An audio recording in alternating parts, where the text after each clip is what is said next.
cameras. Ready with slow motion and isolated cameras.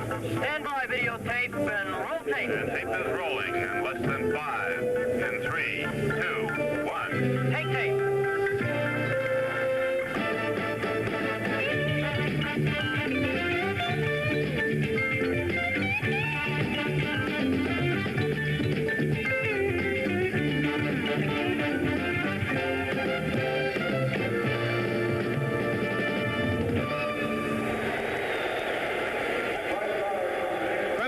Dome in Houston, Texas. Tonight, it's the Oakland Raiders versus the Houston Oilers. The Raiders, a team going through some very subtle changes and sparked offensively by the American Football Conference's #1 quarterback after the first 3 weeks of play, 10-year veteran Daryle Lamonica. In the Oilers, the Raiders face a team that's being guided by one of the game's future superstars, quarterback Dan Pastorini.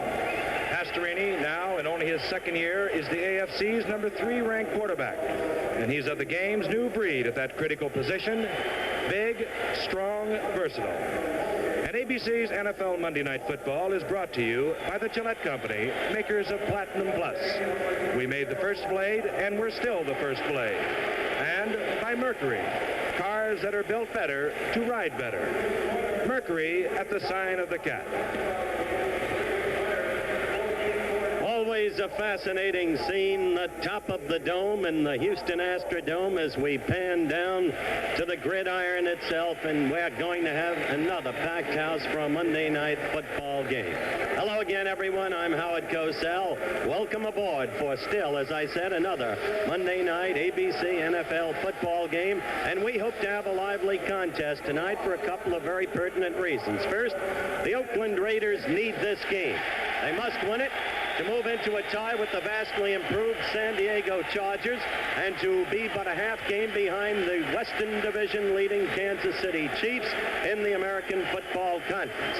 And, of course, for the Houston Oilers, new hope, a new coach, and a stunning upset a week ago over the New York Jets. A victory for the Oilers tonight. Another upset would move them into a tie with Cleveland and Pittsburgh in the Central Division of the AFC, just a game behind the Cincinnati Bengals, who lead that division. Again, tonight we'll be bringing you at halftime highlights of the big games yesterday and more stunning NFL upsets. But right now, to tell you in detail about the Oilers as only he can with his Texas corn pone dandy Don Meredith. I never said anything ugly about you, Howard. The Houston Oilers do have a lot of new things going for them, and new ideas and new hope. You're terrible, Howard. The new coach, I think, is the big thing here in Houston. Bill Peterson, brought in by the owner, Bud Adams, from the neighboring College of Rice, has a new idea, a new philosophy, and he thinks the guys should have fun. Something else is new. It's an entirely new offensive line for Dan Pastorini to work from compared to what it was a year ago. This is Pastorini's second year, and as Frank pointed out, as most everyone knows, he has all the equipment. Pastorini is the key tonight. They beat the Jets last week. They have a tough contest tonight. They lost their first 2 contests, but people in Houston want a winner. They haven't had one in a long time. In fact, the memory of George Blanda stirs most people here. The last time they were winning when George Blanda was the quarterback. So they're welcoming Blanda back in town, and to tell about the rest of the Oakland Raiders besides George is my friend and yours, Aldous Frank. Don, good to be back in your state.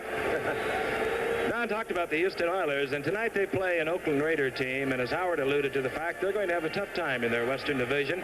They had a tough time last year. They were 8-4-2 on the year, and while a lot of experts maybe have not picked it up, this team has gone through some very subtle changes. Some of the great names you might remember from that Oakland lineup, Carlton Oaks, Ben Davidson, Dan Connors. Of course, Ben Davidson is hurt, but they will not be in that lineup tonight. As a matter of fact, the front four of the Oakland Raiders averages 24 years of age. They are a team that likes to create opportunities, and they feel that youth maybe is the time now, and so that's the way they seem to be going. They have a fine offensive unit. We spoke of Daryle Lamonica, but they have great receivers, and particularly in their big tight end, number 87, Raymond Chester. He is the man that Daryle Lamonica likes to go to when he gets down close to the goal line. Then there is, of course, Fred Biletnikoff, the All-American who played for the Houston Oilers' new coach, Bill Peterson. And, of course, that was back in Florida State days for Coach Bill Peterson. They are a team, again, that is going to have a tough time in their Western Division, as I mentioned. A tough time because the San Diego Chargers under Harlow Savari is not going to fold this year. They're a good veteran team, and they're going to be there, of course, along with Kansas City. And as Howard also mentioned, the Oakland Raiders must win tonight to stay a half game off the pace of the Kansas City Chiefs. And when you think of the Oakland Raiders, well, you can't help but think of one man, and that would be George Blanda, number 16. He's been playing this game for 23 years. George Blanda, who still does the kicking. George Blanda is the all-time leading scorer in the National Football League. He has scored over 1,650 points. But more than that, he can still come off the bench at the age of 45 and fill in for Daryle Lamonica when he has to. So we'll be watching for George Blanda tonight. A good game, the Oilers and the Raiders, and we'll be ready for the kickoff right after this message. Of course you get one button color on Sears 19-inch color TV. But you also get something a lot more important. Come, I'll show you. You get Sears testing for quality. Sears service available nationwide. And most important, We'll take care of it. Sears reputation for dependability. With Sears 19-inch color TV, you get a lot more than one button color. Sooner or later, you're going to try a white owl. And when you do, we gotcha. Maybe we'll get you with a white owl mild, or the flavor, or one of our great shapes. But, we're gonna get you. You know we're gonna get you. Oh, yeah.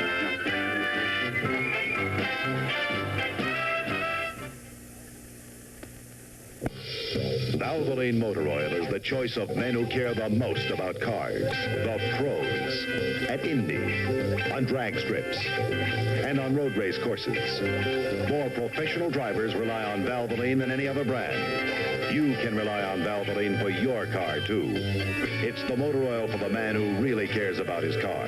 Valvoline, a product of Ashland Oil, a growing worldwide company. I'm Floyd Little of the Denver Broncos. Here's what's left of some kid who needed someone to love him, someone to talk to. Things just never worked out for Leroy. There are kids like Leroy where you live. They need your help. Write to Volunteer, Washington, D.C., 20013. What we need, money can't buy. We need you. The National Center for Voluntary Action. The preceding announcement was brought to you as a public service on behalf of the National Football League. In the Astrodome in Houston, Texas, the Oakland Raiders assembling on your right. They won the toss.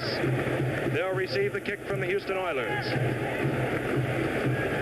There they are gathering. Number 88 is Bob Moore, a good backup tight end for Raymond Chester, who's had a few problems, but he is expected to start tonight. And stopping deep, number 28 and number 21. Number 28 just activated is the All-American from the University of Southern California, Clarence Davis. And number 21 is Cliff Branch. Cliff Branch, a 9'3" sprinter who attended high school here in Houston at Worthington High School and was the first Texas schoolboy to run that 9'3" 100. There's Skip Butler in his second year out of Texas at Arlington. And we're about to get underway. Critical game for these Houston Oilers. They can stay close in their Central Division of the American Football Conference, and perhaps even more so for these gentlemen. Clarence Davis on your left, 28. Branch on your right, 21. They're in that tough Western Division of the American Football Conference, and we're about set to get underway. It'll be a short kick that will be taken by Branch, the hometown hero. And Branch over the 20, upset at the 23-yard line. Well, the Oakland Raiders will take over 1st and 10. Branch dropped by number 32, Ward Walsh. At quarterback, as we have mentioned, Daryle Lamonica opens. He will have his setbacks. Number 23, Charlie Smith. Marv Hubbard, number 44, the fullback. The receivers are Fred Biletnikoff, number 25, number 87, the tight end, Raymond Chester, and number 49, the All-American rookie from Villanova, Mike Ciani. Both wide receivers move out to the right. Chester, the tight end, at the bottom of your screen. This is Charlie Smith following Hubbard, and he will just get back to the line of scrimmage. Stopped there by number 29, Ken Houston, the all-pro tight safety for the Houston Oilers. He may be the best strong safety in football. He holds the all-time record for career interceptions returned for touchdowns, 9. He took 4 back for touchdowns last year, a one-season record. A truly superb player, gifted instincts and speed. We'll be talking about him much of the evening. And he immediately has put Daryle Lamonica of the Oakland Raiders in passing trouble. The ball at the 21.5-yard line. Both wide receivers, Ciani and Biletnikoff, go right. Ciani is in the slot. The tight end, Chester, at the bottom of your screen. Lamonica looking, feeling the pressure, fires out for Hubbard. He can't hold on to it.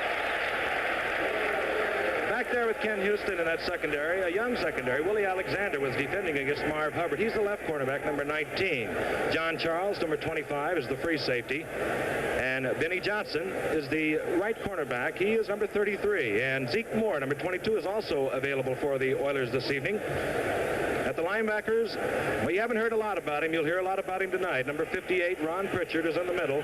Floyd Rice, number 85, is on one side. Number 90, the great George Webster, on the other. Third down, and call it a long 12. The ball at the 21.5-yard line. Lamonica with the slight roll, the moving pocket. Fires complete to Biletnikoff, over the 40 to the 44-yard line.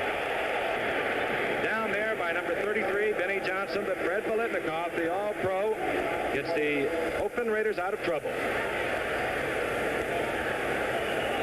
First and 10, Oakland, just short of the 45-yard line. Mark it at the 44. Look at it again. You can see it just a wide open in the middle. It was a curl in.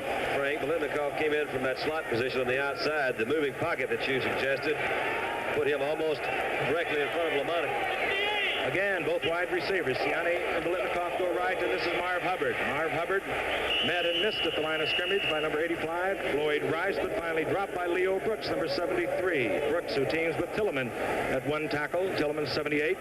Pat Holmes, the defensive left end, 79. Elvin Bethea, 65, the defensive right end. Second down of 5, a gain of about 5 for Hubbard. The ball now resting at the 49-yard line. Ciani now comes out to the left to be met there by Benny Johnson. Going out to the right, Biletnikoff, picked up by Willie Alexander.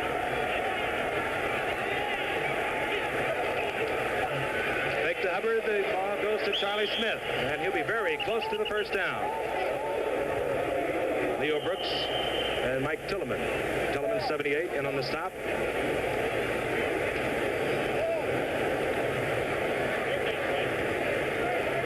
As they bring in the new football, Frank, you'll remember that in their first 2 games against Denver and Miami, the opposition ran very effectively against Houston's defensive front 4.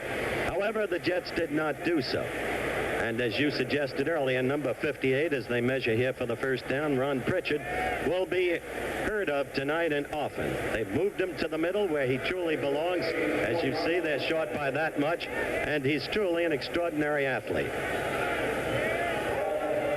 This telecast is presented by authority of the Houston Oilers Football Club. It's intended for the private use of our audience. Any rebroadcast or other use of this telecast without the express written consent of the Houston Oilers Football Club and the National Football League is prohibited. Well, you saw how much Daryle Lamonica needs. His setbacks, 44, Marv Hubbard. Oakland's leading rusher of a year ago. Number 23, Charlie Smith. 49, Smith gets the call. He gets the first down and almost has the ball torn away as he moves inside Houston's 45-yard line. Ron Pritchard there to make the stop. First down, Oakland. Charlie Smith, the lad from Utah, was, of course, out most of last season, injured, and his return this year is one area of improvement for Oakland. Of course, Al Davis, the managing partner of the Raiders, whom some contend is really the invisible coach, still moans over the loss of Warren Wells, a great wide receiver.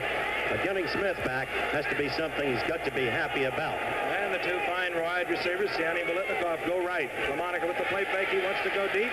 Can't find the receiver. Now he's going to have to run. He pulls up.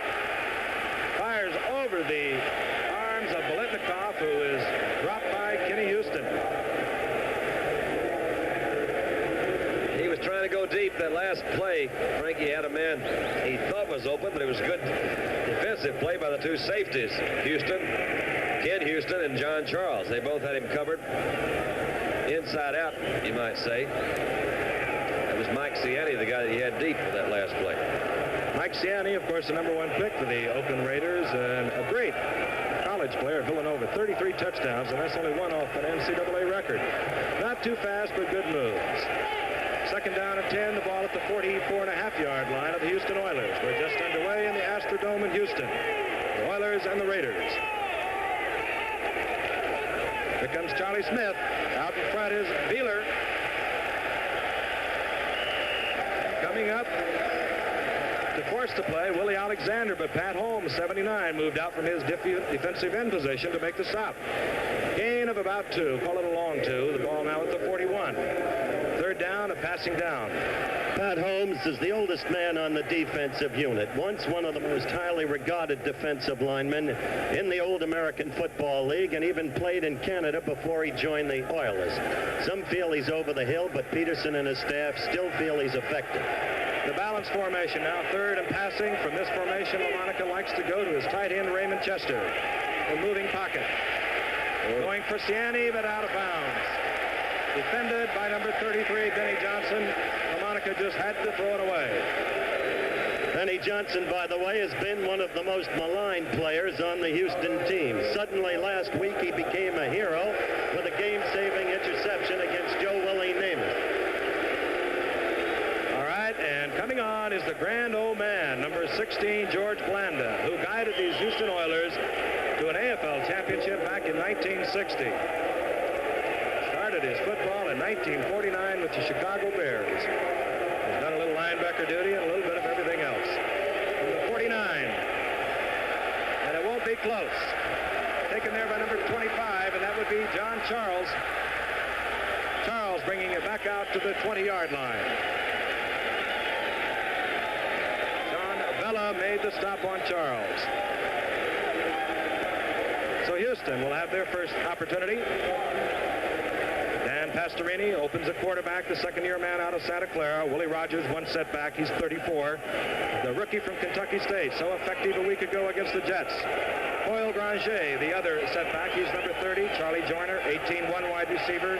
Kim Burrow, 00, the other wide receiver. Alvin Reed, 89, is the tight end.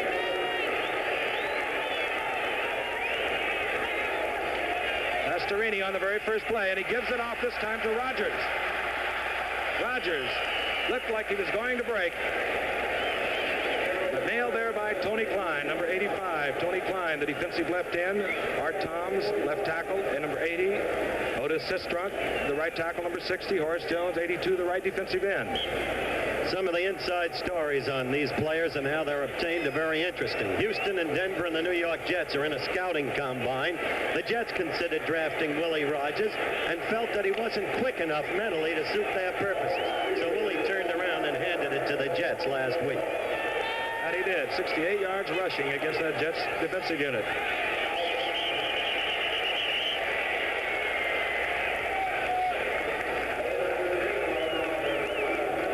Number 15, Al Johnson, who shuffles along with Granger and Rogers, bringing the plays in. Bill Peterson, the coach, calls all the offensive plays for the Oilers. Now, out goes Al Johnson, and in comes Willie Rogers. All right, Joyner and Burrows both move out to the left. Third down at about 6. The ball at the 25-yard line, just short of the 25. Pastorini looking to throw. In and out of the hands of Joyner. And back there defending, as he has for so many years, number 48, Nehemiah Wilson. The ball was there. Joyner just missed it. You'll see a turn in. Pastorini's, one of his main strong points is his ability to rifle that ball. And he had that one right in the hands. Coach Peterson last night said that one of his problems a year ago that caused a lot of his interceptions and on turn-ins like this, he was a little hesitant. He's not hesitant this year. Mark A, Dan Pastorini, getting set to punt to Atkinson, 43, Branch, 21. High kick. It's a good bounce. Pastorini, with a 47-yard average coming into tonight's game, gets off a beauty. 53-yard punt. So no score in the early going of the first quarter. The Oakland Raiders and the Houston Oilers, and we'll be back at the Astrodome right after this message.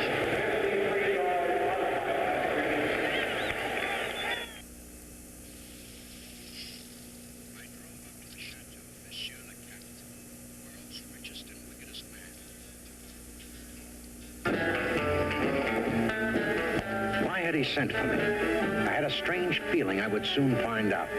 Bonsoir, monsieur. Je vous attendais. Un nouveau jeu? Oui, Skidoo Tacto, c'est pourquoi je vous ai fait venir. Pourquoi moi? Parce que vous êtes le plus grand joueur du monde de Skidoo. Ah, merci. J'ai plein Léo.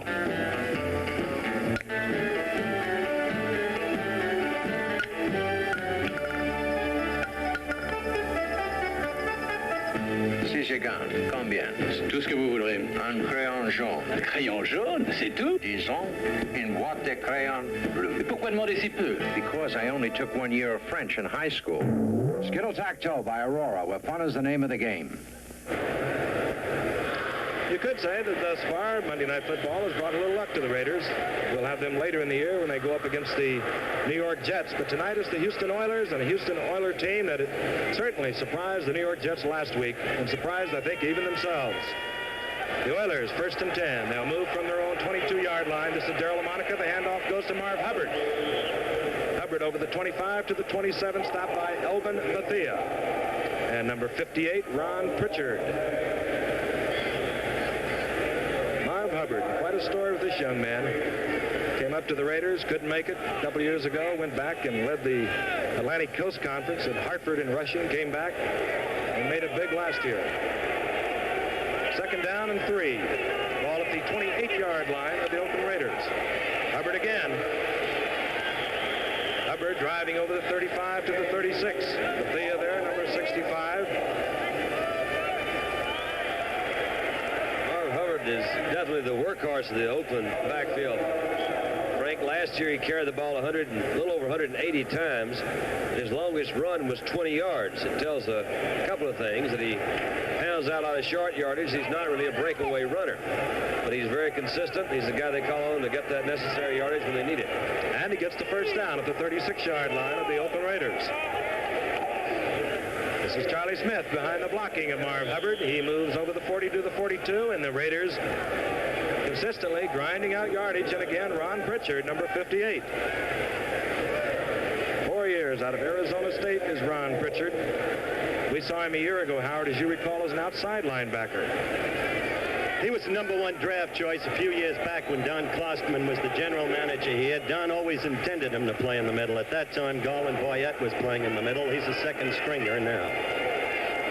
Okay, 2nd down and 3. The ball at the 42-yard line of the Raiders. Here comes Charlie Smith breaking to the outside. And Pritchard again makes the stop, but it'll be close to the first down. Ken Houston, 29, also coming up. Very close to the first down.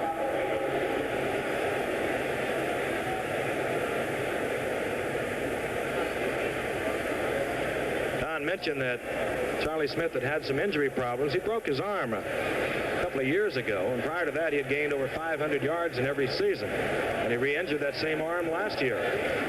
But he's back and healthy. He's not only a good runner, he's a good receiver.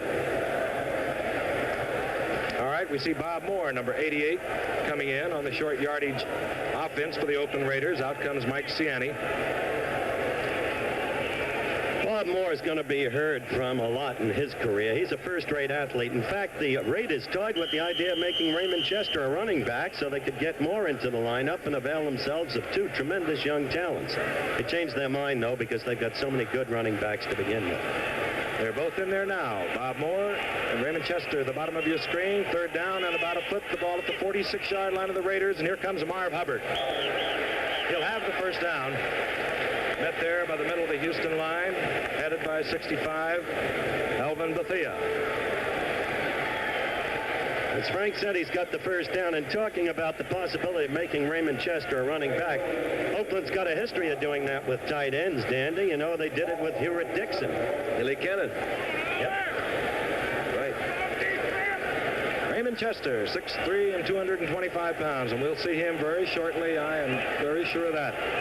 1st and 10 for the Raiders at the 42-yard line. Monica firing for Biletnikoff. Willie Alexander up to make the stop, but Biletnikoff finding the big holes in that zone. He is a cutie. The three of us had dinner with Bill Peterson last night, and we were kidding Bill, the Houston coach. We said nobody in the country can know as much about Biletnikoff as you, Bill. You had him in college. He said, well, I could never believe the catches he made there. And then he proceeded to tell us the freakish way in which he got him at Florida State, because Fred was an Erie high school lad in Erie, Pennsylvania, and somebody wrote a letter about him to the Florida State Physical Education Department. And now Cliff Branch, number 21, the rookie from Colorado, is in replacing Mike Ciani. This is Charlie Smith breaking tackles, moving inside the 30.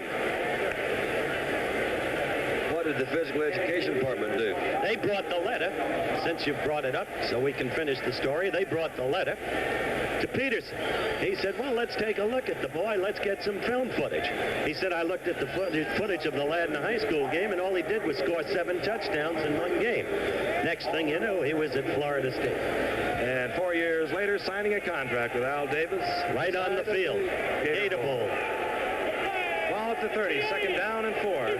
Branch out left. This is Charlie Smith. Oh, and a fine tackle, and who could it be but number 29, Kenny Houston, coming up, reading the tight end, blocking down, and up he came to make the tackle, actually behind the line of scrimmage. That's a good point. How he got there, Frank. He plays defensive safety, and he made the tackle. Actually, he hit him behind the line of scrimmage. And the defensive backs, well, all the defensive people do try to key on certain offensive maneuvers, and the tight end is the man that the strong safety generally keys on. He was blocking down on the defensive end and linebacker, which enabled him to come up in the backfield. 3rd down, a long 2. The ball at the 28 of the Houston Oilers. The Raiders moving. Monica on 3rd and 2, dropping the pass. Bethea gets him first. And coming in to nail him is Mike Tilleman, but Elvin Bethea really put the pressure on LaMonica. Breaking the block of Art Shell was Elvin Bethea. Elvin Bethea, number 65. We are peppering you with information tonight about these Houston players because Houston's players, quite frankly, don't get the big publicity that often. They haven't had that many national appearances. But Elvin Bethea is a player of absolute excellence, and everybody in the National Football League knows it. One of the best in the league at his position. Speaking of excellence, George Blanda tries from the 41-yard line. He'll be close. It's good. 41 yards for, well, the ancient George Blanda, but he's still a kid. So the Oakland Raiders out in front of the Houston Oilers 3-0. We'll be back after this message. 5 of the finest cars in America are the 1973 Continentals. We previewed them for these men and women who last May judged a ride test between the 72 Continental and the other 72 luxury car. These judges all owned the other luxury car. Yet 60 out of 100 of them picked the Continental over their own make of car. Let us show you our 73s as they saw them. Our Lincoln Continental 4-door sedan and coupe, designed for an even more comfortable ride than our 72. Our 73 Lincoln Continental town cars, the sedan, the Newtown coupe. The 1973 Continental Mark IV, newly minted in silver. Introducing the 1973 Continentals. It is a very good year. Well,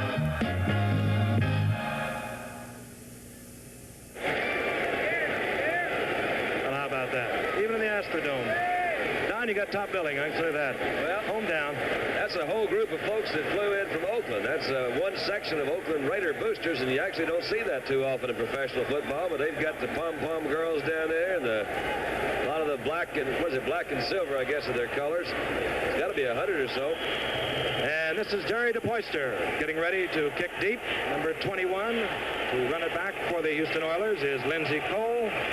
Number 34 is Willie Rogers. This one will, well, ball. It does not go out of bounds. It goes into the end zone. Taken there by Willie Rogers. Touchback Houston.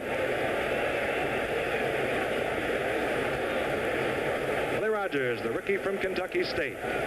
NCAA college football continues this Saturday on ABC with 3 telecasts. The majority of the nation will see Texas, Oklahoma, while we'll also be telecasting Arizona, New Mexico, and Citadel and East Carolina, where a good friend of yours and mine, Don, Sonny Randall, is coaching. He has an undefeated team there, as a matter of fact. That's Citadel and East Carolina. You can check your local listings for the time of the game of your area. Dan Pastorini brings up the Houston Oilers.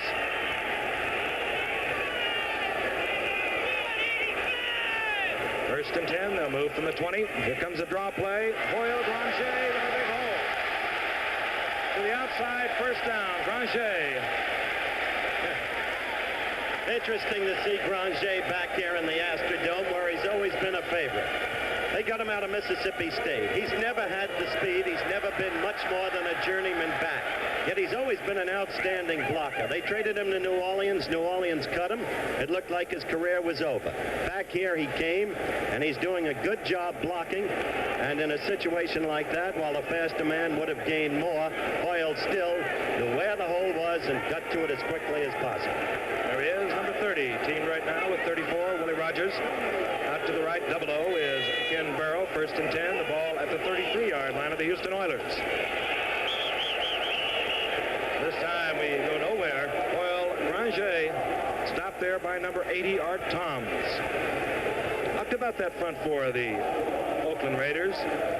Toms, 25 years old. Tony Klein, 84. The left end is 24 years old. Horace Jones, the right end, is only 23 years old. Sistrunk didn't even go to college. Otis Sistrunk, number 60. He's 25 years old. And he's a great story, which will develop later, Frank, the way the Raiders got him. All right, second down and 10. The ball at the 33-yard line of the Oilers. They trail the Oakland Raiders 3-0. 2:11 remaining in the first quarter. And action on the right side. Were they drawn off, or did they just jump? Flag is down.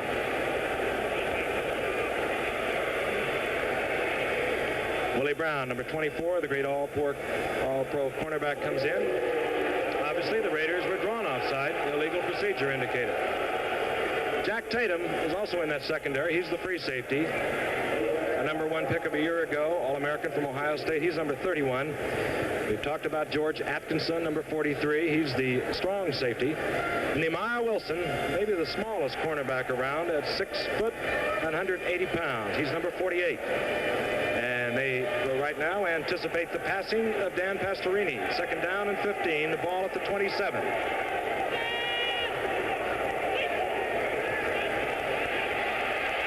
Pastorini fires it. Willie Rogers dropped it, and, well, Tatum couldn't hold on to it. That's a 0-0. Gotta point this out. We talked about it a little bit last week, watching young John Reeves of Philadelphia throw. Both of these guys, Reeves, Pastorini, a lot of young quarterbacks have got good, strong arms. He really rifled that ball. I'm not saying it was not catchable, but the ball was thrown hard. You saw it bounce off the shoulder pad and actually should have been intercepted. One of the things that the young quarterbacks really have to learn is a matter of touch or feel of how hard to throw that ball in the different areas. Well, that's so hard that Tatum couldn't handle the rebound. 3rd and 15 out in the 28. The ball will go in the air again. Burrows out left, Joyner to the right. And off the mark. The mark was number 89, Elvin Reed. Bill Peterson on the sidelines will now have to put his punting unit back into the ball game. Dan is not yet throwing well tonight, Tandy. It's evident. He's got great receivers. The problem with the pass to Joyner earlier that Charlie missed was the fact that it was thrown too hard, too, in my opinion. Charlie Joyner, in the opinion of most, has the capacity to be another Paul Warfield. Alvin Reed is a fine tight end. And, of course, Kenny Burrow, 0-0, has come into his own here with Houston. On your left, George Atkinson, 43-21, the rookie Cliff Branch. Great speed and almost blocked. Pastorini had to hurry. The fair catch, Atkinson fouls the ball. I believe it was picked off in the air by Willie Rogers. He's got it. There goes Willie. It's Mark. Mark back at the 42-yard line. Well, maybe some of the guys in that scouting combine didn't find right there then. Well, the referee's saying bring it back. We can be assured of a couple of things.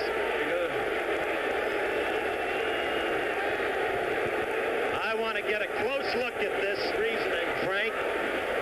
We've seen a number of things happening this year. What they're saying is he cannot advance it in the air.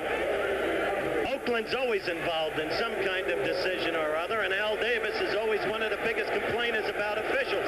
He's the guy who got the break on the Jack Tatum 104-yard run that Mark Duncan of the league office later admitted the officials had blown, and that was the play that gave Oakland its victory over Green Bay. We've got to get an official ruling on this one because I don't understand that either. I don't. 1st and 10, the Oilers. Pastorini screen, fakes one way, comes back the other way. Granger. Granger to the 25. Stopped there by number 60, Otis Sistrunk. All right, we'll take a look at this. Is the punt from a while ago. You see a fair catch. It hits. He catches it in the air. Now, I don't know the rule on that. I'll just be really honest. I'll be very honest, I don't either. It looks like to me he ought to be able to run with it. It's a fumble that you catch in the air, but evidently it has something to do with the fair catch. All right, we will get you the official ruling. The ball now, 1st and 10 for the Oilers. They're at the 25-yard line of the Oakland Raiders. They trail 3-0. Time running out of the first quarter. Comes Willie Rogers.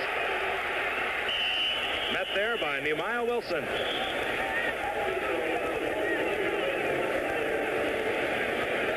Gain of about 3 yards for Willie Rogers. This Houston team is not uninterested. They're a decided underdog. They figure to be. They don't figure to win this game. But they've got interesting spots of strength. As we've pointed out, they've got excellent linebacking strength. We'll be talking later about a youngster named Floyd Rice at the corner who has a chance to become a superstar. Good defensive secondary and certain offensive values, especially in the receivers we've discussed in young Pastorini. 2nd down, a long 7, the ball at the 23-yard line. Pastorini back, looking to his tight end, Alvin Reed, and in and out of the hands. And Pastorini is not settled down yet. The Oilers are a team, though, that is not a first-quarter team that we'll talk about in a moment. Let's look at it again. Atkinson, the Oilers, giving him room to handle the ball, and that's all is required on a fair catch.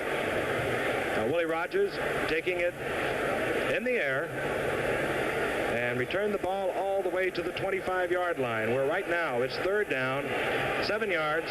Out to the left goes Kenny Burroughs, picked up there by Willie Brown. On the right side, Alvin Reed, the tight end, in this passing situation. Both backs circling out. And just in and out of the hands of George Atkinson, and believe me, Granger was really lassoed as he came around the end. Alvin Reed is really putting on a storm here. Watch number 89. He complained to the officials to no avail. Look at that. That's what you call infraction. I don't blame him for complaining. You know the ruling on that, don't you, Don? Yeah, I do. That's an infraction. That's what you call that one. They missed one. Well, they can't see everything. Skip Butler on for the placement. He'll kick from about the 28.5-yard line, and let's get the official call here. The legal procedure, the Houston Oilers. So that will lengthen the field goal attempt of Skip Butler. Let's watch the Skip Butler kick very closely, Don. He kicked 4 against the Jets. There had always been a rap against him on his field goal kicking, that he kicked too low, that he was too easy to block against. Tim didn't find that true last week, Giff. All right, Kent Nix to hold. The ball now at the 33.5-yard mark. And again, an Oakland Raider, I believe, crosses the line of scrimmage this time. And while they figure this one out, we will tell you the official rule. You cannot advance a fumble punt in the air or on the ground. It's called a muff, as a matter of fact. Why is that different, I wonder, from just a fumble from the line of scrimmage? Just need no rule for that one, huh? It's just because it's a punt, Frank? Is that what it is? A punt, and when it's fumbled, it's called a muff. You cannot advance. Hard to advance those muffs. Let's don't get into section A, B, and C of it. Okay. got some more mix-up down here. Let's see what else is happening. He's waving at us. Somebody didn't take something. I guarantee whatever that one was, they didn't handle it. I think the legal procedure ruled against both ball clubs, but let's call it that. I can guarantee you the arms of referee Bob Frederick are exhausted. Let's look at the coaches. Here we go again. One more time. Now they got it worked out. It's fourth down. I caught that. All right. We'll set it for you again. Fourth down. The ball at the 21.5-yard mark. Skip Butler is on for the field goal attempt. The third attempt, that is. Kent Nix, the backup quarterback, to do the holding.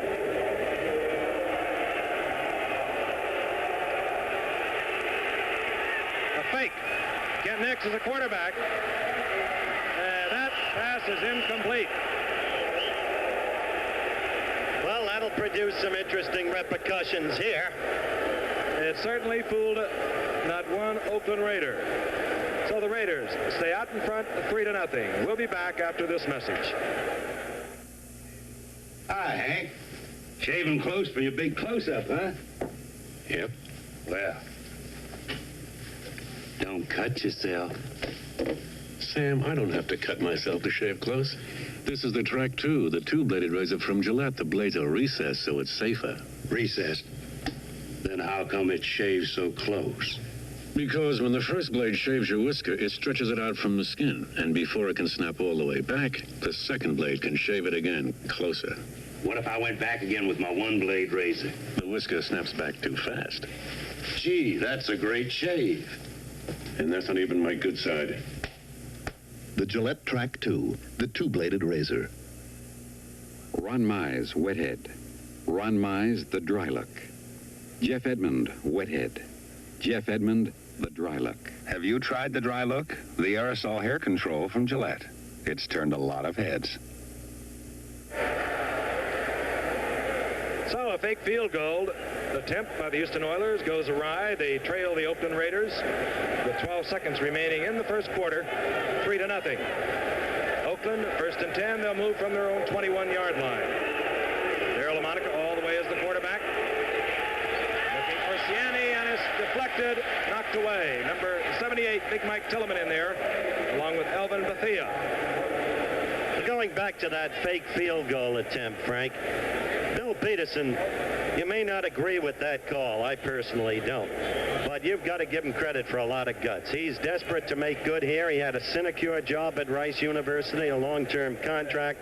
He was always a gambler at Florida State. He played the pro-style offense there. And he knows that he risks immediate disfavor with these fans who so want a winner when he makes a call like that and it doesn't work. And he's also aware in 12 years the Oilers have had 6 coaches. 2nd and 10. In and out of the hands of Charlie Smith. Actually, Giff, in 12 years, there have been 8. Lou Rimpkus, Wally Lem, Sammy Baugh, Bones Taylor, Frank Ivy, Wally Lem again, your friend, the old giant Ed Hughes, and now Bill Peterson. And I guess you could, well, it depends on how you treat Lem in his 2 tenures. You could treat with him as another Grover Cleveland, serving 2 separate terms and count them twice, or just count them once. I'll leave it to so great a historian as Dandy Dunn to determine. Well, I will count him twice. Well, the bottom line is it's a little hazardous here. 3rd down and 10. The ball at the 21-yard line of the Oakland Raiders. The setbacks, Charlie Smith, 23, Marv Hubbard, 44. Shanny left, Biletnikoff right. Flags go down. Illegal procedure as we have a very excited official pointing at one of the Oakland Raiders. It's an attempt to justify our existence. Everybody has to be somewhere.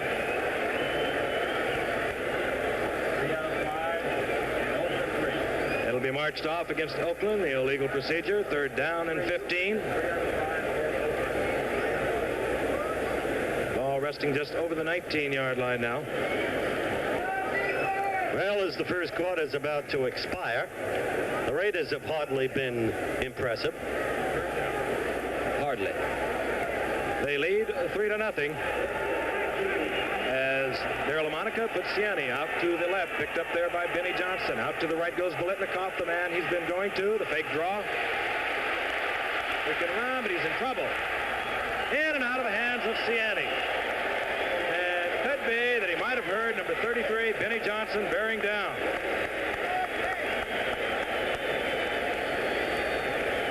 LaMonica is a hardball thrower, too. We talked about Pastorini earlier, but that was one of the raps that was laid on him before. That's the end of the first quarter. The Raiders out in front on a 46-yard George Blanda field goal, 3-0. We'll be back after this message.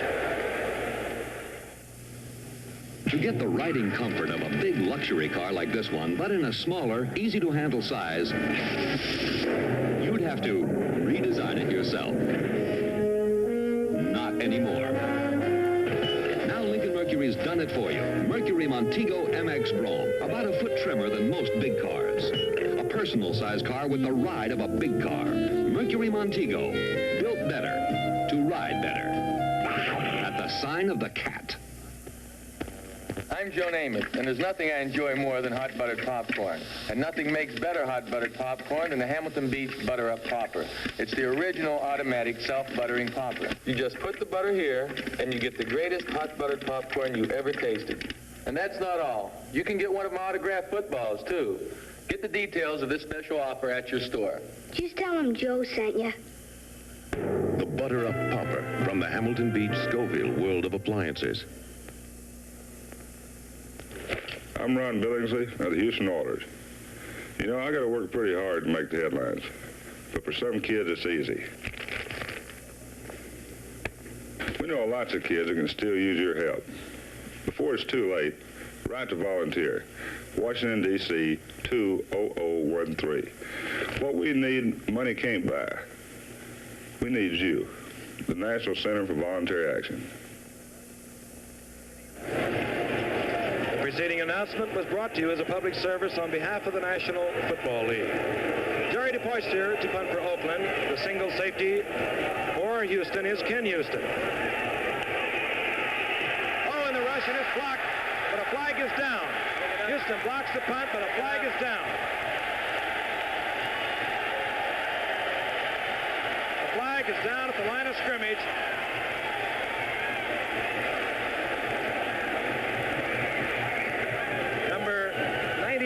Greg Sampson was in to recover the fumble, but let's wait and see. Holding against Oakland, Houston's ball. All right, we'll take a look at it. Several guys got in on that one. That's 32, it looks to me. Ward Walsh, 32, Ward Walsh. They had the all-out rush on. 91 picked it up. Sampson, he could have picked that thing up and gone in now, could he, Frank? That's a block punt. That he could have. Yeah, but he didn't. But he didn't. Yeah, that's right. He's just happy to have it. The rookie from Stanford. The Oilers in great field position at the 2-yard lines. First and goal. Pastorini gives the ball, or rather fakes the ball to Rogers. He wants to run himself. He goes nowhere. Phil Filippiano. He had Burroughs in the corner with nobody within 5-7 yards from him. You're absolutely right, but he's a youngster who likes to run with the ball, as everybody knows. In fact, he reminds many of Bob Waterfield in his build, in his style, and everything he does, including the fact that he's a fine punter, as we've already discussed, and an excellent place kicker. Look back in the back of that end zone. 0-0, all alone, screaming for it. Look at No hope, Kenny. He wasn't going to give the ball away. Coach Bill Peterson's not happy about that either, Giff. Okay, I know how the receiver feels. Pastorini brings him up. Second down now. Sets the same formation opposite. This time again with the fake draw. And in trouble, and he's dumped. Coming in there hard was number 34, the old pro, Gus Otto, and he made the play on one side. On first down, it was Phil Villapiano, number 41, who made the play against Pastorini. What a vivid evidence on 2 consecutive plays of the problems of young quarterbacks suffering from inexperience. In his whole career, Dandy Don Meredith was guilty of that so often. Hey, an old quarterback would have had a problem getting away from Gus Otto. Thank you, Frank. You're a nice man, Frank. Howard. Ken Burrow goes out to the right. Pastorini will have to put the ball in the air. Burrow has the wide side of the field. Charlie Joyner is on the left side. Going for Joyner. It'll be out of play. Pastorini, well, upset. He did, as you saw, have Ken Burrow wide open in the end zone. Now they're going to have to settle for the field goal attempt. And the fans register their disapproval vocally.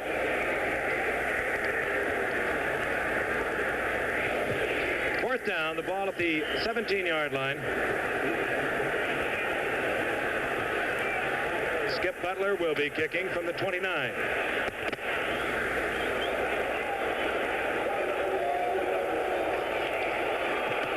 And this is blocked. That's the block I talked about, the wrap against him. Number 48 comes up with the football, Nehemiah Wilson. Take a look at it.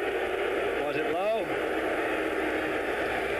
It was a little low, but there's also a pretty good break in that line up there. They came up in the middle, so they didn't get a good block up the front. All right, some weird happenings, but the Oakland Raiders lead 3-0. We'll be back after this message.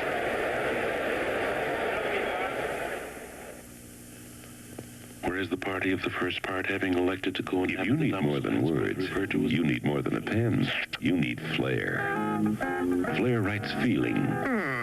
Flair writes ideas. Flair writes colors. Flair writes music. Flair writes emotion. Flair even writes pictures. Man does not live by words alone. Man needs flair. In 12 very human colors. No matter whose steel-belted radio commercial you see, there'll probably be a demonstration of superior handling characteristics. They'll tell you how steel-belted radials make so great a difference you can actually feel it. Feel how they hug the road on sharp turns and at high speeds. So with everybody telling you similar things, which brand you buy? Well, only Uniroyal can tell you this. Worldwide, we've been selling steel-belted radials 10 years longer than any other American tire company. A few moments ago, this field goal attempt by Skip Butler was blocked. Coming up in the middle was big number 80 for the Oakland Raiders. That would be Art Toms, the defensive tackle. So Oakland takes over. 1st and 10. They'll move from their 5-yard line. They've gained 75 yards. The Oilers have gained 24. Darryl Lamonica at quarterback. Biletnikoff is to the right. This is Marv Hubbard. Hubbard moving across the left side behind a good offensive line. Jim Otto's the center, double O. Number 64, George Beeler is the right guard. Gene Upshaw, the left guard, 63. Art Shell, 78, is one tackle, the left tackle. And Bob Brown, 76, perhaps, and many think so, the best offensive tackle, at least in terms of pass blocking there is in football. Certainly, physically, he's the best qualified in all of football to hold off any defensive end. The ball at the 12. It goes again to Hubbard. Straight wedge blocking up the middle. Will be close to the first down. Leo Brooks, 73. Mike Tilleman, 78 to make the stop. 12:45 remains in the first half. The Oakland Raiders have been moving the football, but they, too, have been a bit lifeless.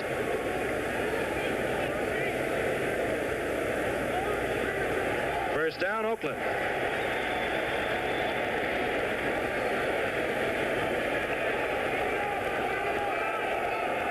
Oakland now with 6 first downs. Houston with 2. And big number 77 on the bench. Council Rudolph. All right, from the 16-yard line. Flooding both backs to the right. Looking over the middle. Did Chester hold on to it? I think he got it over first, Bass. Charlie Smith, coming out of the backfield. And again, Ron Pritchard back there with him. That ball was just not thrown very well either, Frank. Dale rolled out a little bit to the right, sent Smith out of the backfield on a quick little turn in. I guess they're trying to flood zones. Coach Peterson mentioned that he felt that the secondary would get a workout, and on occasions they try to double cover both outside receivers, and he has done that a few times tonight with his halfback and his safety. So it looks like Darrell's trying to work the halfbacks in the middle. He just missed him when he had him open. The sprinter stance of Bob Brown, the right tackle, on 2nd down and 10. There he he got it. Ciani. And Ciani will be short of the first down, catching the ball at about the 21, where motion will be called, and these Houston Oilers fans do not like it. LaMonica now 3 of 10, while his counterpart, Pastorini, has completed only 1 pass, and that was a screen pass. LaMonica has twice consecutively gone to the air, deep in his own territory. He's only 3 of 10. As Don says, he's not been throwing well. And yet, when the Raiders have moved the football, they've done it on the ground and done it with apparent ease. Through the years, Darrell's always faced second-guessing out in the Bay Area for his play selection. And one has to give some second pause to it now. Right now, third down, less than a yard for the Oakland Raiders. They're at their own 26-yard line. Charlie Smith gets the call. He gets the first down up to the 30-yard line. Mike Tilleman there to make the stop, big number 78. Next week is Drug Abuse Prevention Week. For information on how you can help in this vital national effort, please write to Drug Abuse Prevention Week. That's Box 1904, Rockville, Maryland, zip code 20852. Charlie Smith gets the first down. The Raiders moving from their own 30. A little over 11 minutes remaining in the first half. The Raiders out in front, 3-0. Charlie Smith again. Another Biletnikoff. Fred Biletnikoff, and hit by Willie Alexander. Well, he continues to throw, and right now it's working for him. He had one-on-one coverage on this side. You saw he did send Smith out of the backfield, which brought Webster, the linebacker, out with him. He curled him back in. You see Biletnikoff, 25, will come out. He's going to run just a turn in or a curl. And hopefully right in front of him, as he catches the ball, you'll see that Webster, number 90, the linebacker, been brought out of his position by Smith, who came out of the backfield. First and 10 from the 44. Marv Hubbard gets the call. Clarence Davis has checked in as one setback. Cliff Branch is in as a wide receiver. Davis 28, Branch 21. Gain of about 4 yards. You realize, Frank, that the Raiders are carrying 6 running backs? That's a lot of running backs. That's a lot unusual. It is unusual. Hey, I've known Darrell LaMonica for a long time, and he likes to throw the bomb. Yep. And he has one of the great speedsters, the top of your screen, Cliff Branch. Right now, he has a second down and 7. Here comes Clarence Davis. Davis over the 50 to the 48-yard line of the Houston Oilers. Run out of bounds by Pritchard. Davis is a potential breakaway runner that Oakland seems to need. They have not really had an effective breakaway runner, a guy with the speed and enough size to split through the line and outrun the secondary. Don, you notice those shoulder pads on Davis? Well, he had a fractured bone in his shoulder about 7 weeks ago. Coaching staff says they feel they can spot play him. They don't feel that he's really regular for continuous play. Third down and 2. The Raiders moving now from the Houston Oilers' 48-yard line. Both backs coming out of the backfield. LaMonica rushed. Gets it off to Branch. He drops the football. This is Kenny Houston.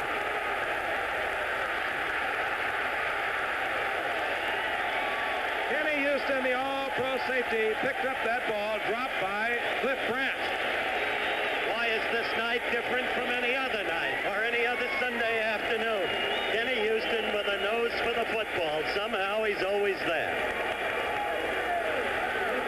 So the Houston Oilers with good field position, and we'll be back at the Astrodome after this message.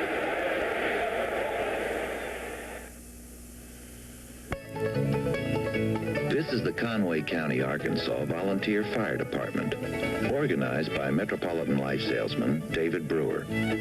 Why didn't Dave just stick to providing life insurance? Because he thought the county also needed a fire department. You'll like doing business with metropolitan people like Dave Brewer. Don't know how to thank you, Dave. You and the boys like a couple of chickens? At Metropolitan, we sell life insurance, but our business is life.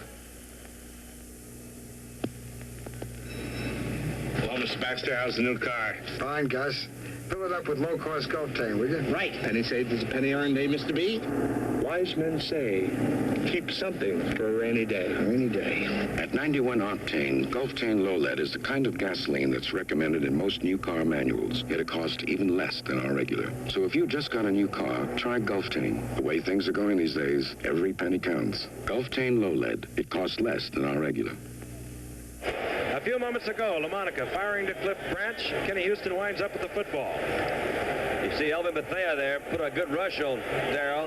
Branch has the ball, is tackled. It pops up in the air, and as Howard mentioned, Kenny Houston has a nose for the football. He knows where to go. The Oilers now 1st and 10. They move on the Oakland Raiders 37-yard line. Pastorini splits Charlie Joyner out to the left into the slot. Oil Granger inside the 30. Met there by number 43, George Atkinson. Combination of two things, I would imagine. Hopefully an improved running game by Houston, but as we pointed out earlier, the defensive front four for the Oakland Raiders, they're young and inexperienced. They're going to make some mistakes. When you see a guy pop through like that, it's one of two things. He either gets a super block by an offensive line, or the defensive man is just overpowered or slightly out of position, possibly made a mistake. That last time, I think they made a mistake, and he ran all the way in, almost picked up the first down. So about a yard short, and you're looking at Kenny Houston, and Kenny Houston is some football player. Howard alluded to the fact earlier that he holds 2 NFL records. He has returned 9 interceptions, 4 touchdowns. And that broke Herb Adderley and Erich Barnes' mark, who did that last year. And they had 7. Old Erich. Real opportunist. 2nd down, you saw it about a yard. Willie Rogers giving it a try. He's got that first down, and Don, you're talking about that young defensive line of John Madden's and Al Davis's. Don't think that hasn't caused sparks out in Oakland and in the Bay Area. Putting it right on the line, sitting on the bench is number 74, Tom Keating, one of the best modern-day defensive tackles, one of the quickest you'd ever want to see. Of course, he's a veteran now, and the Oakland management says he's been beaten out of his job, but his dissatisfaction has been openly expressed. 1st and 10, the Oilers moving on the Oakland Raiders 27-yard line. Ken Burrow left, Charlie Joyner to the right. Here comes Willie Rogers, heading back, getting over the line of scrimmage, inside the 25 to the 23. Otis Sistrunk, number 60. The Oakland Raiders out in front as a result of a 46-yard field goal by George Blanda. Otis Sistrunk is a strong young man, perhaps not quite so strong as Manny, his cousin with the Washington Redskins. He was a free agent. And I said earlier, when time permits, we'll develop the story of how Al Davis got him from Tommy Prothro. It's really funny. I can hardly wait. 2nd down and 8. Ball at the 24-yard line. Jim Byrne has checked in a one-wide receiver, bringing the play in. Intercepted, Art Toms. And Art Toms made a fantastic move. He almost made a great move the play before. Penetrating deep into the backfield. Pastorini had a man open that time too, Frank. Couldn't get it over Art Toms. Look at those hands, he's saying. He's having quite a night. He blocked that field goal. So Art Toms, one of those youngsters in that defensive front four, has once again helped the Raiders. They lead the Houston Oilers 3-0. We'll be back at the Astrodome after this message.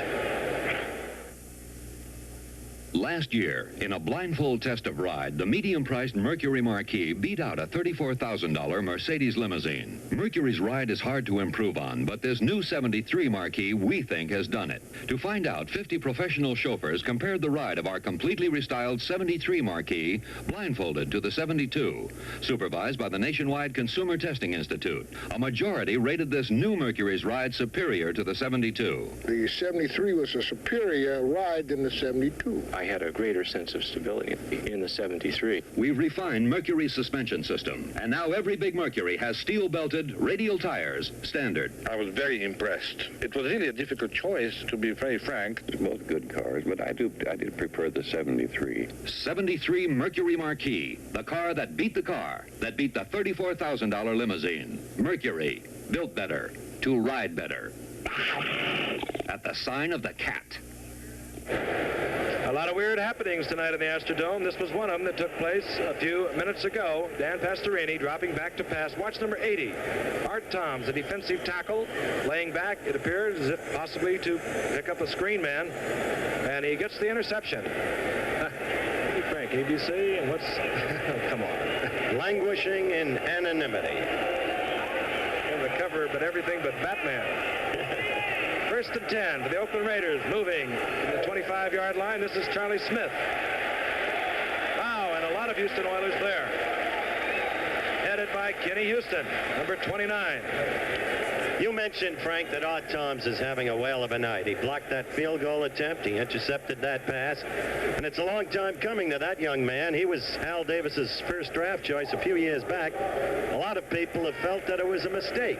But he started using, John Madden started using Toms a lot more last year. And then as Carlton Oates and Tom Keating, the veterans, fell by the wayside, Art's getting his chance. And if tonight is any indication, he's vindicating that draft choice.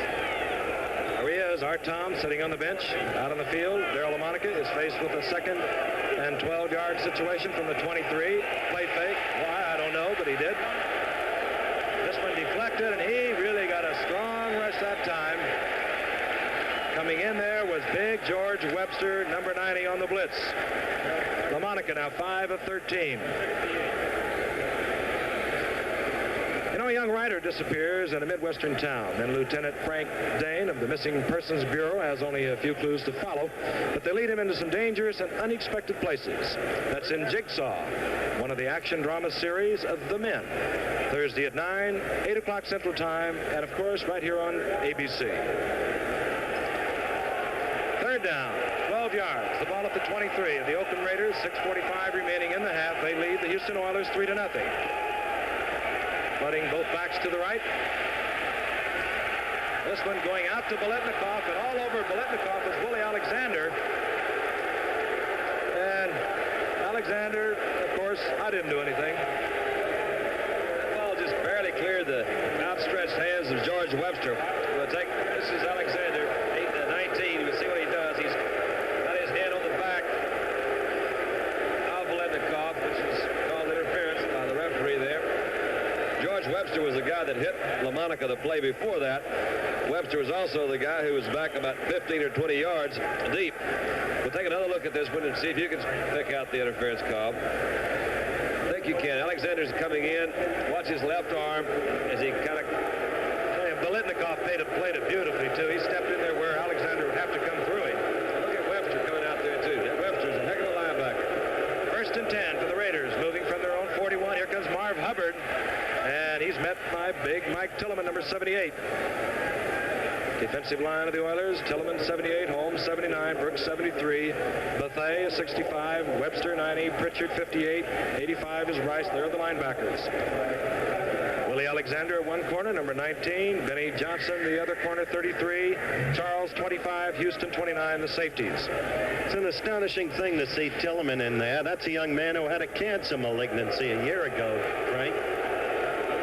Playing a fine game tonight. The Raiders now with 2nd down and 5, the ball at their own 46-yard line. Here comes Hubbard. He's the workhorse. And piling over the 50 to the 49. And he runs right over the top of Pat Holmes, number 79, who does, however, manage to bring Hubbard down. Very close to the first. Dan, you have to wonder about the courage of a man like Tilleman in the wake of his medical history. These guys are just not numbers and helmets and face masks. Tilleman's an extraordinary person. It was middle of the stomach or something. I was a tumor. I don't really know that much about it, Howard, but I agree with you. There for some time, they didn't have any idea. Knew something was wrong, didn't know the degree of seriousness, but all these guys are... Well, he had 2 operations, Dandy, and the second one, by the way, fortunately, the tumor proved to be benign. But this is a young man with real ability who's just now coming back to himself physically because of that surgical history. Out of the Big Sky country, Montana. That's Mike Tilleman that Howard and Don were referring to, playing a fine game tonight. This on 1st and 10. Darryl LaMonica going deep. He loves to go deep. Biletnikoff is open. In and out of the hands, I believe it would have been out of bounds. Back defending, number 19, Willie Alexander. did a good job on that. A number 6 draft choice a year ago. He's got potential. Bump and run by Willie Alexander, Don. Well, he was called for interference the time before for pushing. Let's see what happens this time. Biletnikoff actually has about a... He ran over him again. I don't know that they would call that since he was out of bounds, but that's... Going for the ball, Dan. Going for the ball. That's going for the ball. And you saw the time remaining in the half. The Raiders out in front. George Blanda hitting in the first quarter from 46 yards out. Gave them the lead, 3-0. Here comes Marv Hubbard on the draw. There's a big opening. Hubbard running hard down to the 40, the 41-yard line. Finally stopped by number 73, Leo Brooks, and 33, Benny Johnson.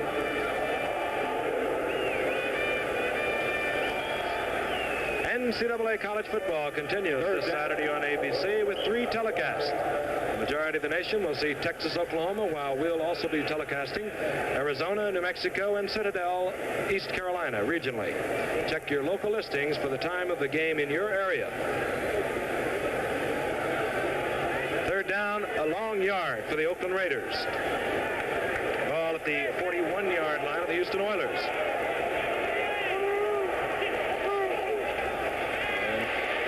Highsmith. Don Highsmith, a flag is down, as you see. And Highsmith losing perhaps a yard, perhaps 2. I think this will be a procedure penalty, motion penalty against Oakland, and probably holding. Holding. And that was smart at that point.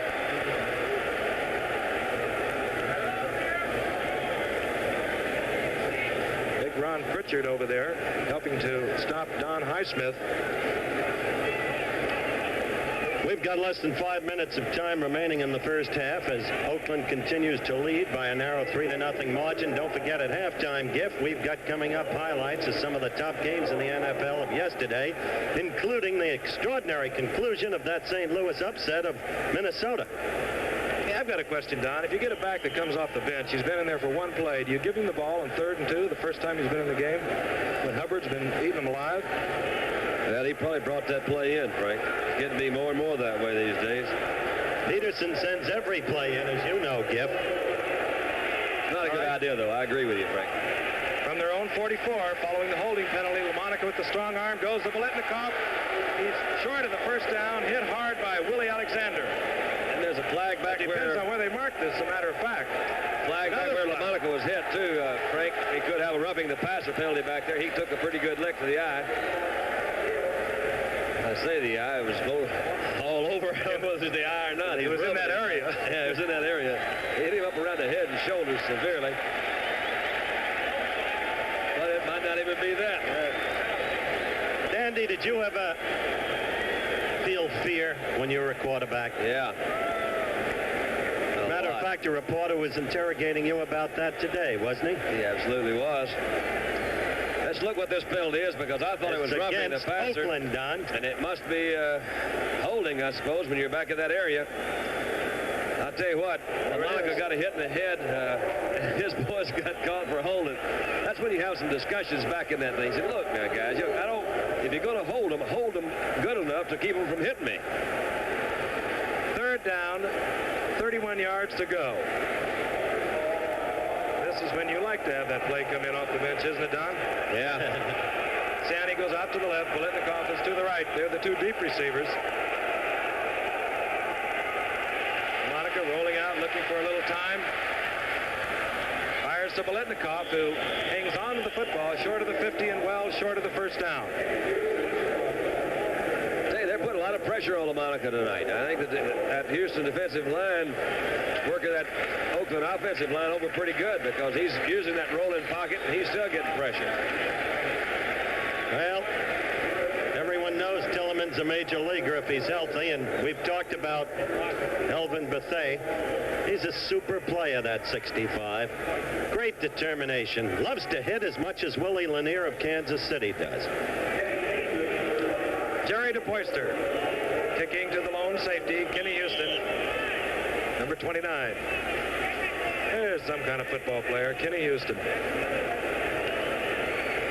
We mentioned that Another fine defensive back for the Houston Oilers would be available tonight.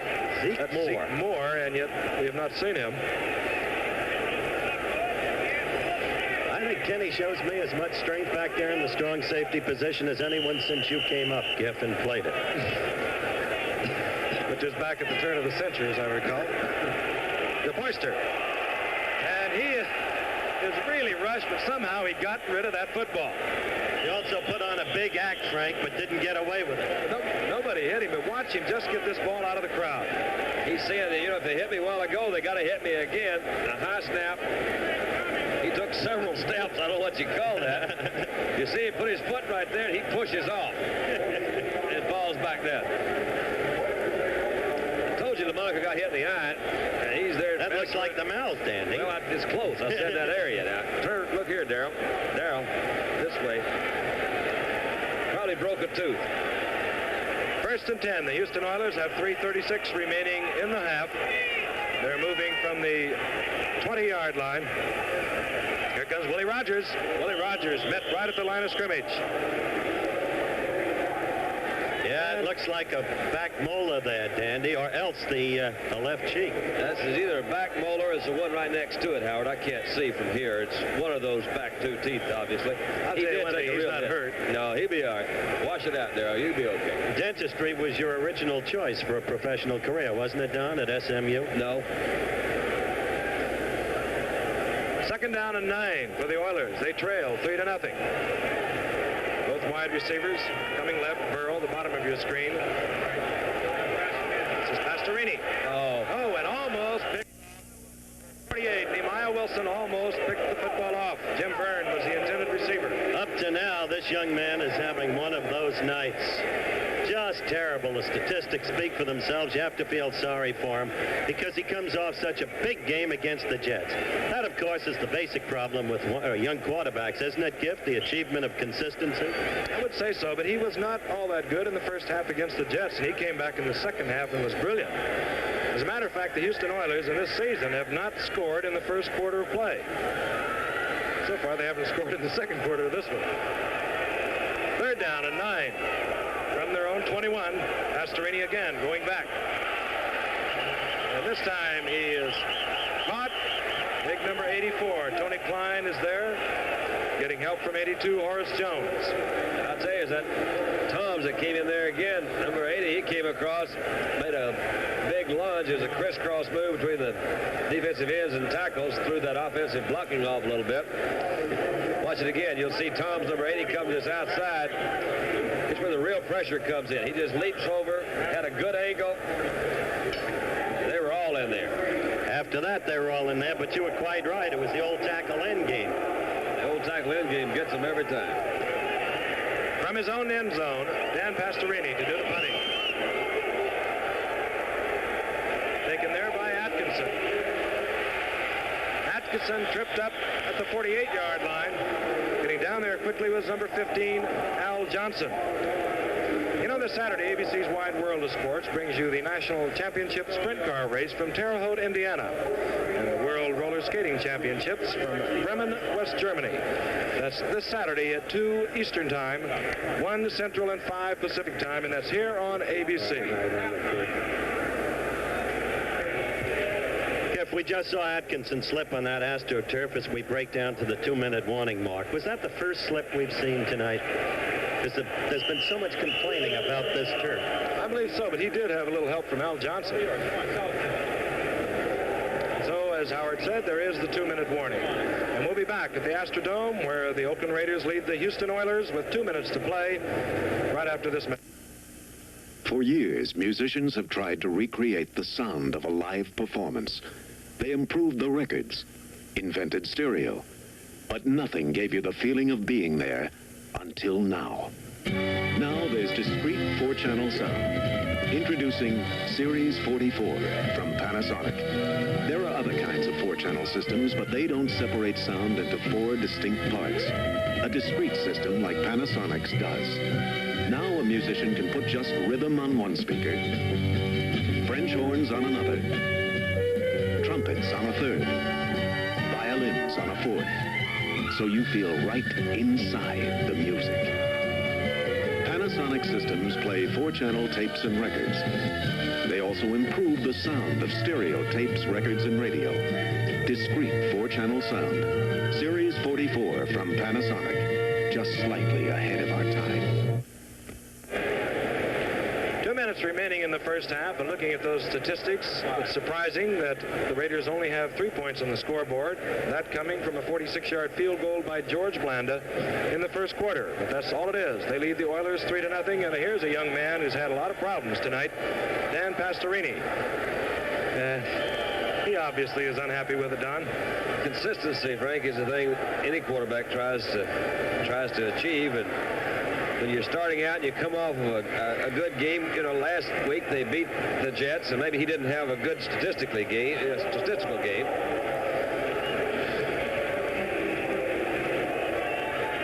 Oakland now with the football. They move on Houston's 48-yard line.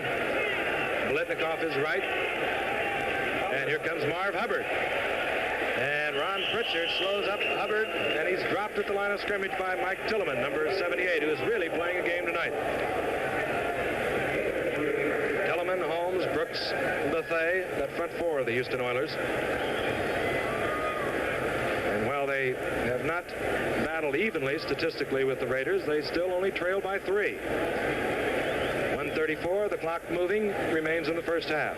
Tilleman, 4 tackles individually and 4 assists. The ball resting just at the 45-yard line of the Houston Oilers. Second down, 8.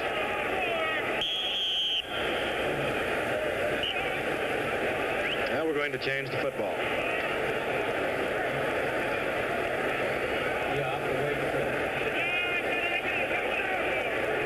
Pro football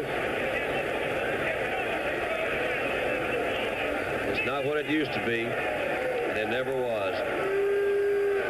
Well, that's a brilliant statement. I can't decode that one. Well, think about it. Well, it sounds like one of Billy Clyde Puckett's. No.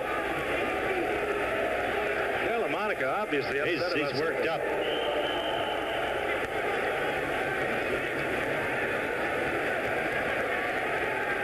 I guess, as I said, the only thing I can say is that maybe one of the Oilers said change the football. I don't know. He's going to come over and talk to head coach John Madden. And they have just clicked a timeout off of the scoreboard.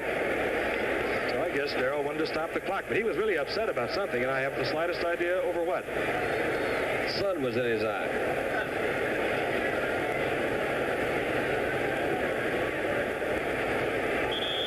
Raiders now have 2 timeouts. The Oilers have 3. 1 minute and 18 seconds remaining in the half.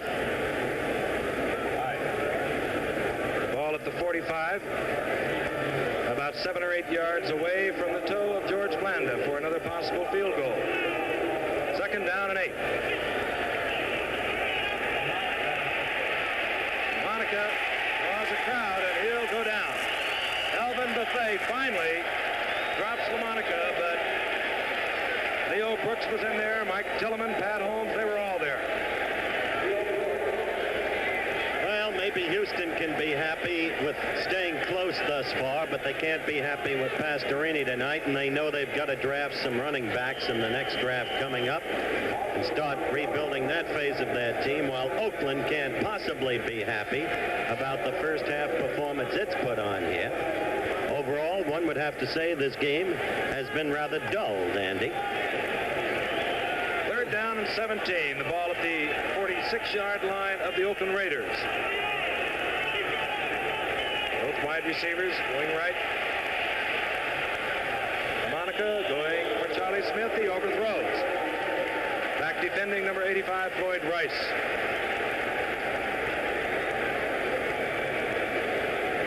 So out of field goal range, Jerry DePoyster will come on to punt for the Oakland Raiders.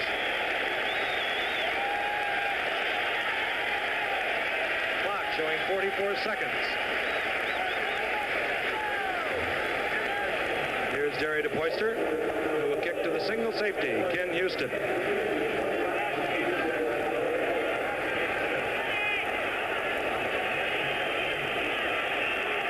Again, a strong rush off the side of the foot. Well, that takes some guts right there. He had a crowd of Raiders his yardage back to the 13-yard line.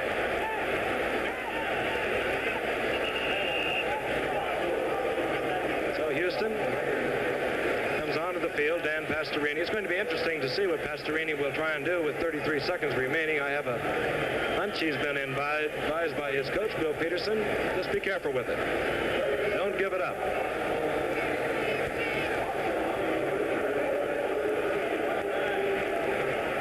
The young man from Santa Clara. And this is what he did not want to do. Phil Villapiano picks it off. And he's out of bounds at the 15-yard line. Oakland will call timeout. Somebody indicated a timeout. They don't have to. 9 seconds show on the scoreboard. I don't understand, Frank. I don't either. It's an imponderable mistake. There's Burrow going down the sideline, completely open, but no matter. The ball thrown into a crowd of white shirts at just an inexplicable time. 9 seconds left to go in the first half. Hardly reflective of professional football at its best level. And Earl Lamonica obviously is going to throw the ball because he doesn't have time to run the ball and perhaps get the field goal. Going for Biletnikoff, who's open. He got Touchdown. Fred Biletnikoff getting behind number 19, Willie Alexander. Oh, boy. Talk about a giveaway of 7 points. Well, we can look back and see a lot of those things, but Biletnikoff just takes off. He gets right behind Alexander. It's a perfectly thrown ball by Lamonica, incidentally. Boy, that's where bump and run hurts if you don't know how to handle it. Look at that Biletnikoff. He's been in the end zone before. Saw him gather himself, get those feet together. Scored 6. That was an unnecessary touchdown for Oakland to get there. George Blanda with the conversion. So the Oakland Raiders, with a gift from the Houston Oilers, in effect, move out in front 10-0. Some wild games around the league yesterday, and of course we'll be looking at those at halftime, as is our custom. The New York Giants with a big victory, running up a lot of points against the New Orleans Saints. You don't mind if I say that, Howard? I don't mind that at all, Giff. I'm looking forward to next week. Well, I'm looking I don't forward like to what it. I see here tonight. Next week, we've got Green Bay at 3-1 against Detroit at 3-1. 2 of the teams in the black and blue division tied for the lead, where astonishing things have been happening, and I want to see for myself Brockington and MacArthur Lane and Scott Hunter and the rebirth of the pack, and I want to see for myself the Detroit team that we watched yesterday pull out that victory over a very strong Atlanta team. I'm with you, Howard. All the way. Yeah. Let's Tell them about Let's get loose. Liven it up. Good. Can you believe that? That is not true. That didn't happen. Oh, come on, fella. We have seen just about everything. That gun has sounded. Let's hurry up, get to those highlights.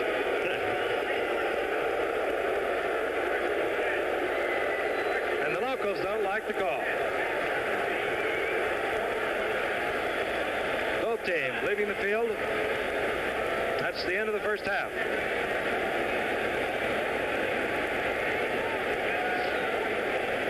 And as you see, the Oakland Raiders, with that bonus touchdown, stretching their lead to 10-0. Oakland Raiders 10, the Houston Oilers nothing. And again, highlights of yesterday's game coming up in just a moment. Back in '63, a team of specially equipped Mercury Comets set durability records that have yet to be equaled. 100,000 miles at 100 miles an hour at Daytona. Today, we build a new kind of Mercury Comet, smaller by almost a foot, priced right down with the little imports. But we still build Comet to be tough. Tough enough to take the punishment of a rugged test track. Built from the same gauge, high-quality steel as our biggest Mercuries. Welded firmly into a solid unibody suit of armor. Reinforced with sturdy steel beams.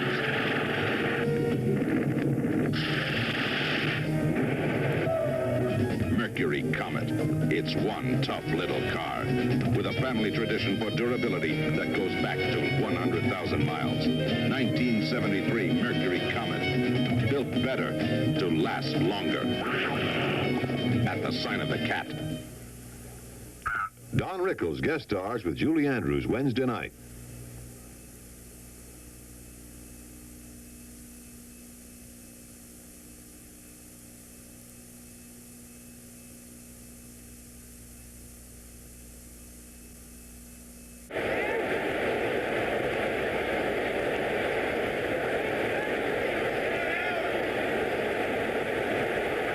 Back live at the Houston Astrodome. Halftime score, as you can see, the Oakland Raiders 10, the Houston Oilers nothing. The action was sparse throughout the first half. The game was laggardly played. This is the way the scoring, such as it was, went. Oakland got a field goal, 46-yarder from the ageless one, George Blanda, in the first quarter. That was the only scoring. Indeed, that was the only scoring until there were but 4 seconds remaining in the half. Because with 9 seconds remaining, inexplicably, Dan Pastorini essayed a pass from deep in his own territory, which was promptly picked off by Phil Villapiano, the second-year linebacker from Bowling Green, who did so well as a rookie. And that set up a quick LaMonica to Biletnikoff, 16-yard touchdown pass. Oakland 10, Houston nothing. Now to our weekly halftime highlights of yesterday's games, prepared in conjunction with NFL Films. Right to it. The balloons go up in the air. The atmosphere is festive at Atlanta Stadium. This is first half action. Only minutes remaining. The handoff to Alty Taylor of the Lions, number 42. The Lions leading 6-3 at this point. And Alty running wide right, as you saw, and then cutting back in brilliantly, picks up 32 yards. This is the very next play. 2 minutes, 30 seconds left in the first half. The score, as I said, 6-3. And Steve Owens, number 36, former Heisman Trophy winner from Oklahoma, moves out wide and goes in for the tally. Detroit leads 13-3. Now we're early in the third quarter, and they're struggling. Atlanta is to fight back. Bob Berry has just handed off to Art Malone, who's become an outstanding running back in the National Football Conference. He moves in for the touchdown. It's 13-10. Now, after that kickoff, this is the first play after the Atlanta kickoff, and Greg Landry drops back and throws, as you see, to Ron Jesse, number 89. Jesse moves all the way downfield. It's an 82-yard play, touchdown. Detroit 20, Atlanta 10. Now we're in the second play of the fourth quarter. That's Bob Berry, the Atlanta quarterback, throwing to and hitting Art Malone. Touchdown. At this moment, it's the Lions 20, the Falcons 17. The Falcons come back with a field goal. It's 20-20. And now, here's Bill Bell again for Atlanta, kicking a field goal that's good. This time it's 23-20 Atlanta with only 2:52 left in the game. Quickly, Greg Landry strikes back. Downfield to his back, Alty Taylor, number 42 again. Taylor and Steve Owens have combined to give Detroit one of the best 1-2 running punches in the National Football League. We now have just 47 seconds left in the game. Landry attempts to hit Ron Jesse, again, number 89. Pass is incomplete, but the flag goes down. An interference penalty called, and so Detroit has the ball on the Atlanta 3-yard line. Now we have just 39 seconds left. Again, the handoff to number 36, Steve Owens. This time he goes around the right side, sheds the tacklers, as you see. He's in for the touchdown, no matter that the extra point was blocked. The Lions beat the Falcons 26-23. Lambeau Stadium. The Chicago Bears going against the reborn Green Bay Packers because they've been playing great football. And there you see a fumble after a Bobby Douglas handoff. The ball is picked up by Clarence Williams. He dashes 21 yards into the end zone. Quickly, the Pack leads 7-0. This action, of course, in the first quarter. Now we're in the second quarter, and it's 7-3 Packers. 2 minutes and 30 seconds left in the half. Number 16, Scott Hunter, the heir successor to Bart Starr, the youngster from Alabama, throwing deep downfield, intended for Dave Davis. But watch this. The ball deflected by Joe Taylor of the Bears, and then Johnny Staggers, the former Missourian, who played his college ball for Dan Devine, now his pro coach, gets the ball while in the air, carries it in for the score, and the Pack leads the Bears 14-3. Now we're early in the fourth quarter. The Pack is leading 17-10. Bobby Douglas, the southpaw quarterback, whom some say should be a running back, not a quarterback, throws a 46-yard pass, in effect, to George Farmer as he storms downfield after the reception.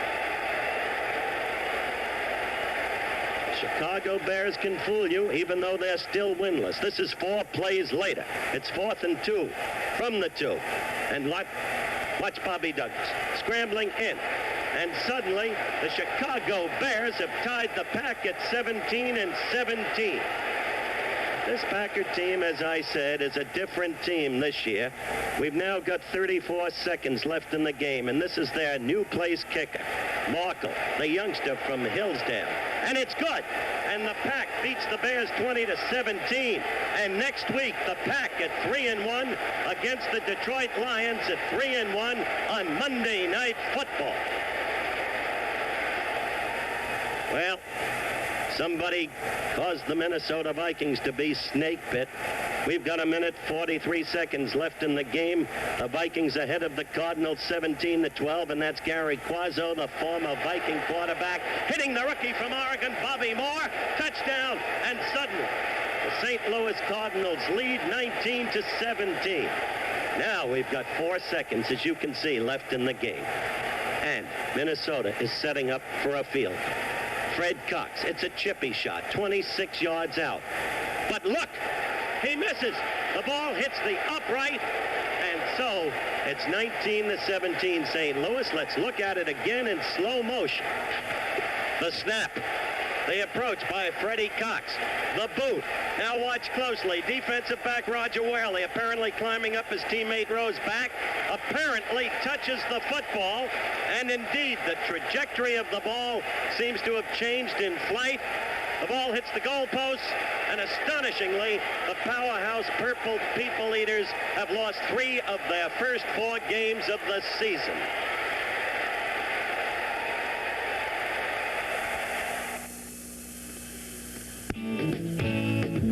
Save your money at a savings and loan. Your money does more than just grow. A savings and loan lends out money for homes, and that helps communities grow.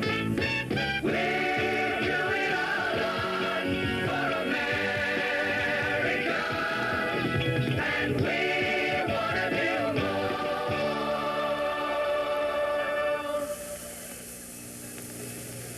Hey, Grady! Hey, look who's here. Hi, guys. How you doing? Well, if it isn't Francis Tarkington. Yeah, the man who can't stay in the pocket. I think he's put on a little weight. Let's see if he still has his arm. Come on, Frank, throw me one. Hey, let's show him a little defense. Hey, let's show him a little defense. Get him, Jim. Jim, I'm with you.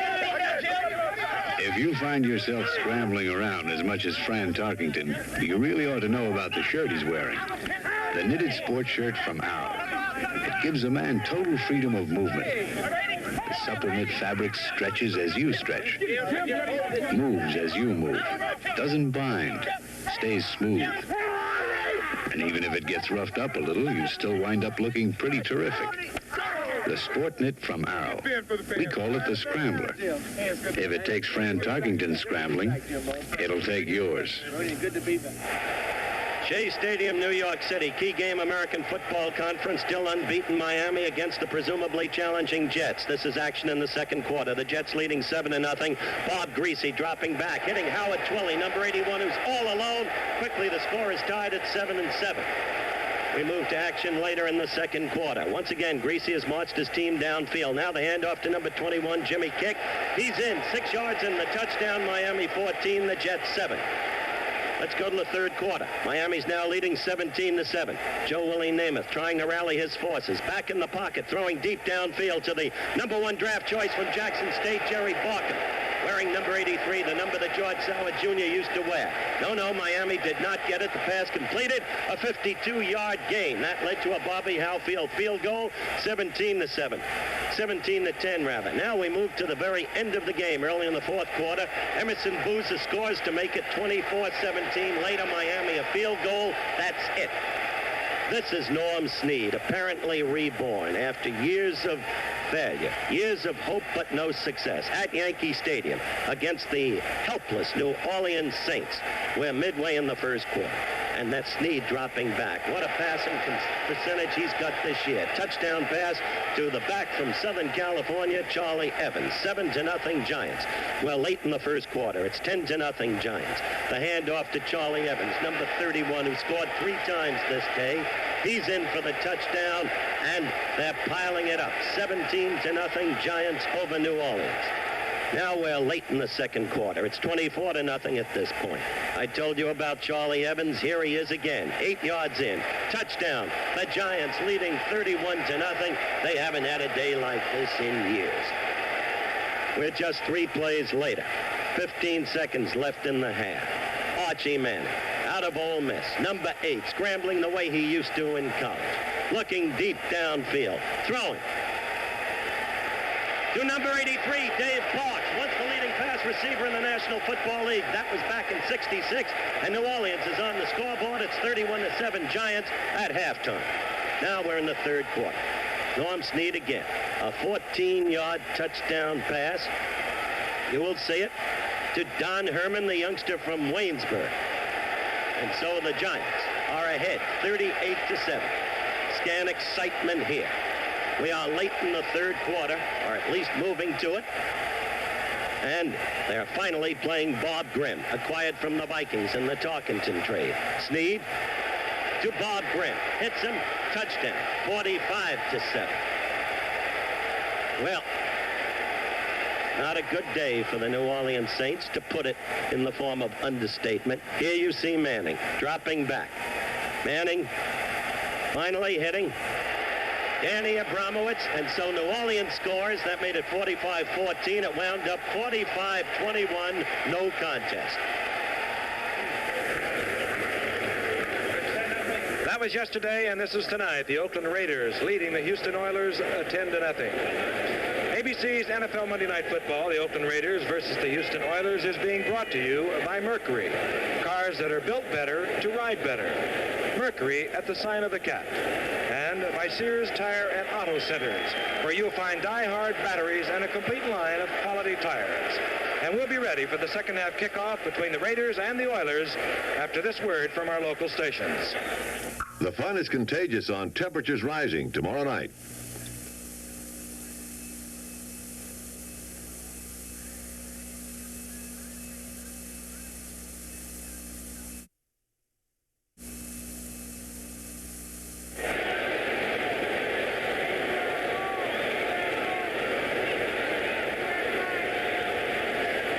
As you can see, I'm with a quarterback who's had many nights in his career, much like the terrible one that Dan Pastorini is suffering tonight.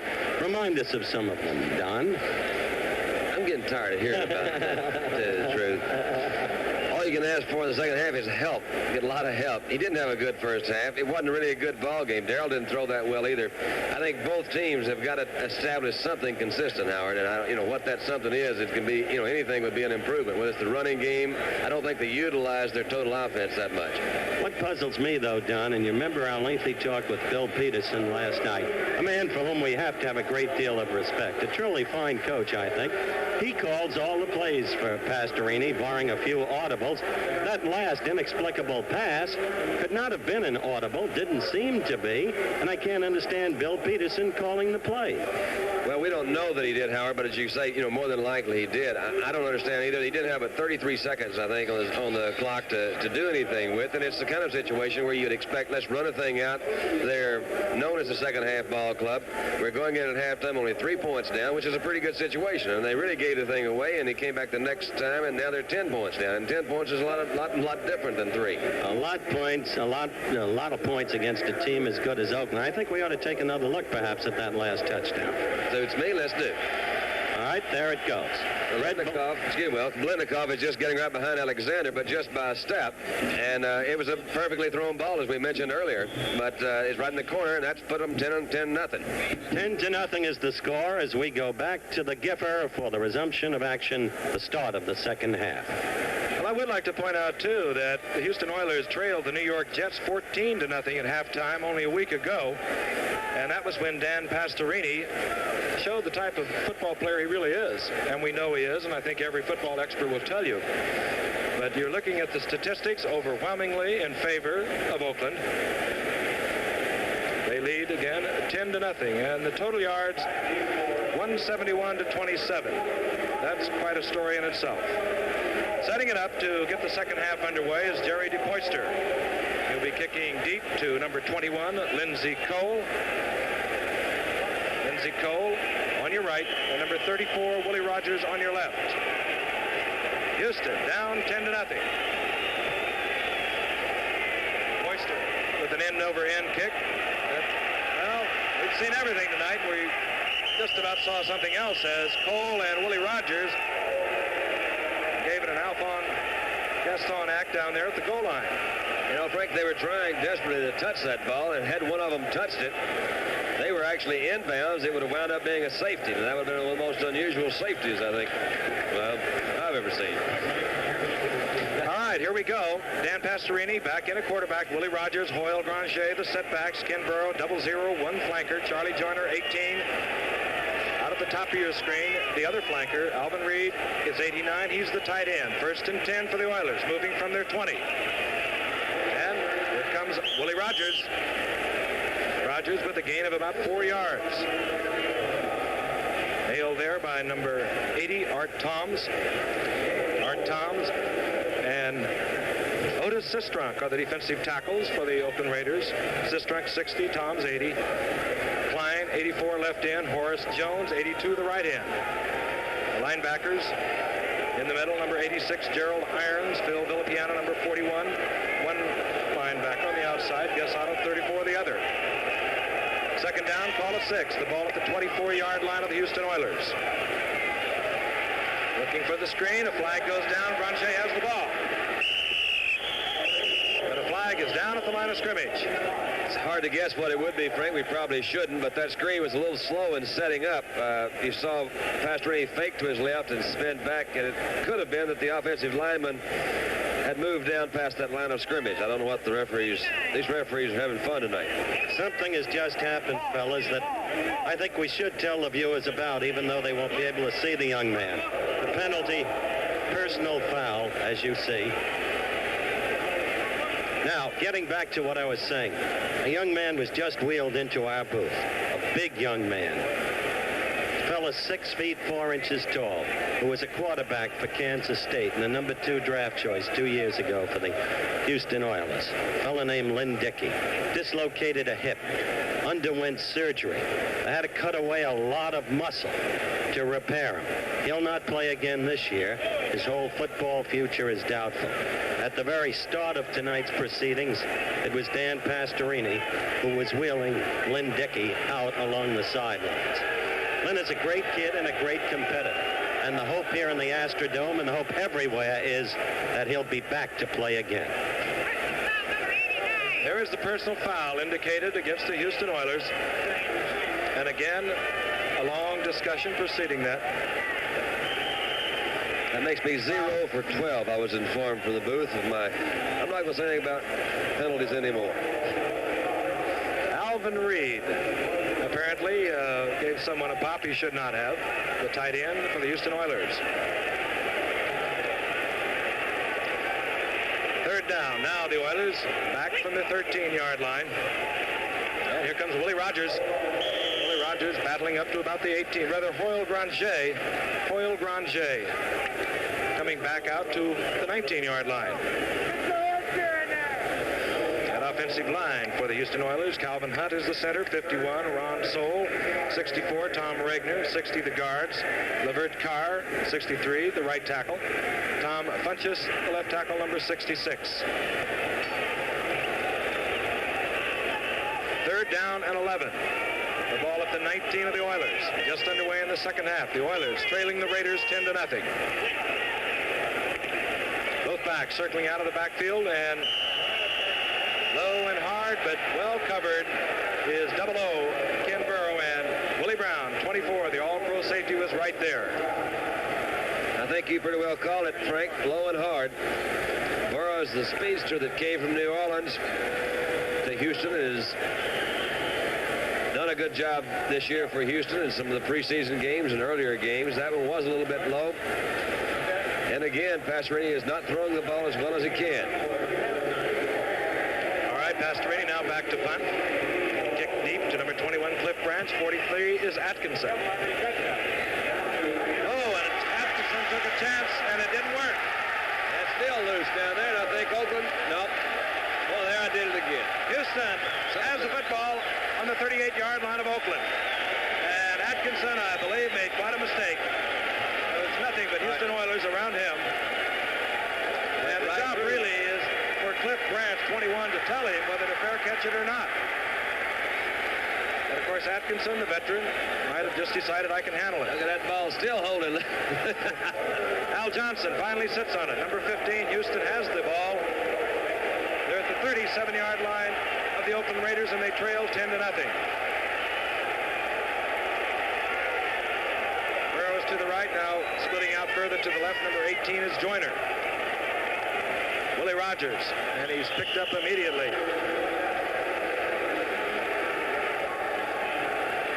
Number 84, Tony Klein was there. 82, Horace Jones. This team simply can't muster any ground attack at all, which is, of course, an overwhelming problem for them. Even if Pastorini were throwing well, you couldn't pass forever. You're looking there at Al Johnson. It's a great The problem is twofold on in the running department. A, they don't have good running backs. B, they don't have a good offensive line. 2nd and 12 from the 38-yard line. Pastorini back. Draws a crowd. Misses Byrne on the sideline. Willie Brown covering, and Pastorini took quite a shot. There's a flag down.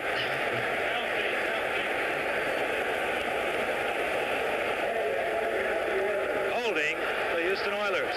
Al Johnson, the fellow who recovered that fumble a while ago, and you had a close-up there on your screen, number 15 for Houston, University of Cincinnati, was a quarterback Cincinnati. Coach Peterson was talking last night. He says, I think really he was recognized as the third best wishbone T quarterback or option quarterback in the country last year. He placed him behind the quarterback at Oklahoma, Mildred and Phillips at Texas, and he said, this guy, don't be too surprised if we don't try it sometime this year. We might put Johnson in as a wishbone quarterback and see what he can do. Good runner. He gained over 1,700 yards of Cincinnati. Right now we have a 2nd down and 27. Pastorini in trouble. He'll draw the rush of these young Raiders. Klein really pops him, and he lets it go out of bounds. And Tony Klein, number 84, unloaded on Pastorini. Klein beating the block of LeVert Carr.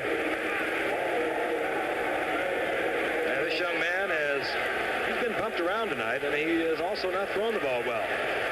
There's a great player, George Webster, defensive linebacker. You know, he was the only one who's ever had a number retired at Michigan State. He's the all-time AFL all-star linebacker, or all-pro linebacker is Webster. George Webster. And we'll be back at the Astrodome where the Oakland Raiders lead the Houston Oilers 10-0 after this message. Bob Greasy doesn't wear give-and-take knit slacks from Sears when he works, but he could. They're a comfortable idea in double knit slacks because even the new Banroll waistband stretches, so they really give and take with the action. And they always look great because knits shake the wrinkles right out. Give and take knit slacks. You won't want to wear them all the time, but you could. Give and take knit slacks and all that goes with them at Sears, the men's store.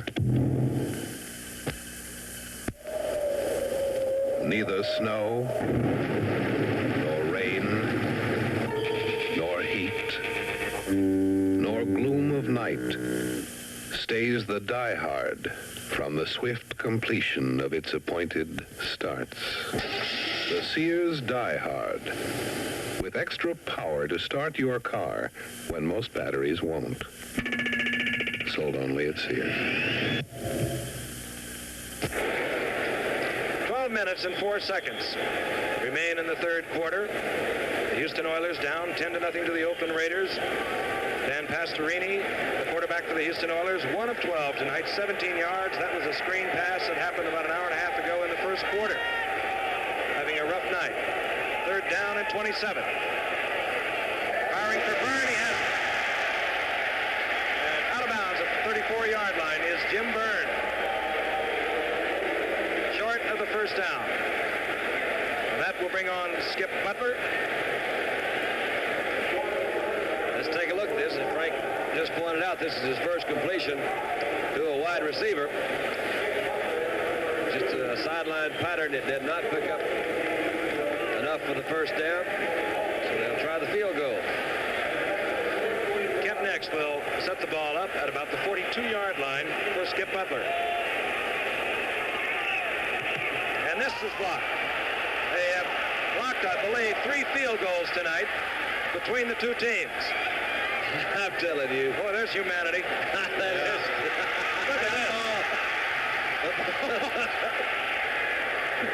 Well, I hope we can get another look at that block, Don, because I want to see how low the trajectory is this time. It was definitely too low. Horace Jones comes up with the ball for the Oakland Raiders. There it is. Now look at this, Don. I want you to describe each one of these guys that covers the ball, Howard. Name them now. Here they go. Zoop. There goes the ball. I think a few of them came off the bench. Yeah, we'd be better off describing the ball. That's Villapiano there is trying to get it. 41 is Villapiano, number 80. Horace Jones had about 3 shots at it. You got to love it. 80's Odd Toms. 82, of course, is Jones from Louisville. 12th round draft choice a year ago. Back to the action, Giff. On 1st and 10. There LaMonica wants to throw, and he gets dumped. Leo Brooks, number 73, was in there, along with Elvin Bethea, number 65. Giff, I think when this one is over, we should go into the league offices on Wednesday, get the films of the game, and take them around to local high schools as a study in futility. Wow, that's heavy, Howard. You said that, Howard. Howard said that, America. Howard said that. Good old Howard. You guys are ready to be taken off the hook, aren't you? What hook? You're the one that's on the hook. 2nd down and 20. The ball at the 32 of the Houston Oilers. There LaMonica guiding the Raiders. Both backs out. Dumps the screen to Hubbard. Hubbard gets back to about the 27-yard line. Stopped by Ron Pritchard, number 58. This man has been a football player tonight. He's been everywhere.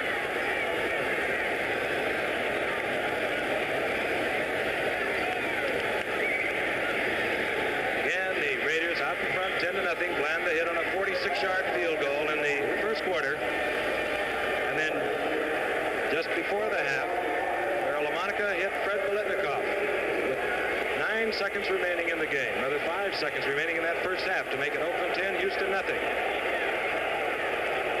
3rd down now and 15.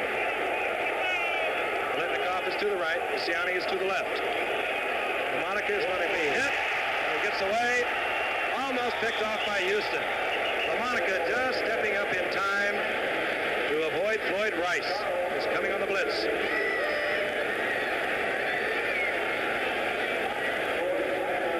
So 45-year-old George Blanda trots onto the field. He'll be making a field goal attempt. Odds are it'll be blocked. At least statistically tonight, you could say that. They blocked more than they've got off. Frank Gifford said that, America. From the 35. And when George Blanda trots away, you know he's made it. George Blanda extends the Oakland Raider lead to 13 points. Oakland 13, the Houston Oilers nothing. And also his all-time scoring mark in the NFL. We'll be back after this message.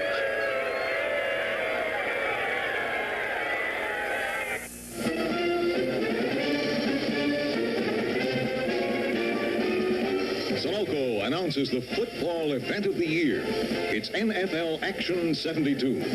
Here's Coach Don Shula to tell you about it. Now, Sunoco brings you something you parents will be interested in because it's fun for the entire family.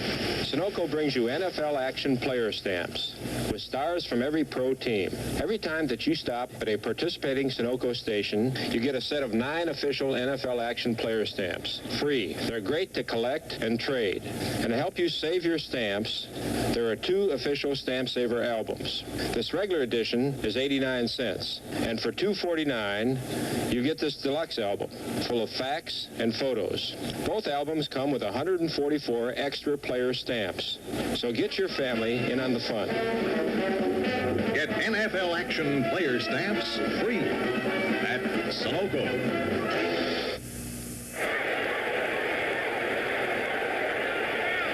Jerry DePoyster will set it up for the Oakland Raiders. 9 minutes, 31 seconds remaining in the third quarter. Willie Rogers on your left, Lindsey Cole on your right. Rogers 34, Cole 21. Jerry DePoyster with a mustache must think he belongs to the Oakland Athletics.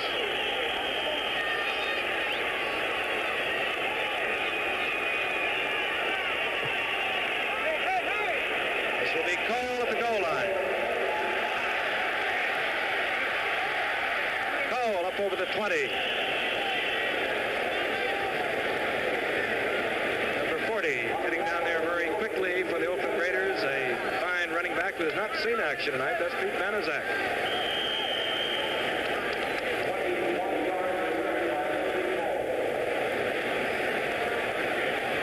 This program is being brought to you as an ABC Sports exclusive. And right now, let's pause 5 seconds to allow our local stations to identify themselves.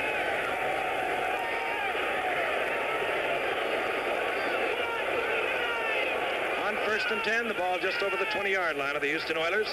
They trail 13-0. Noel Granger moving over the line of scrimmage, picking up maybe a yard.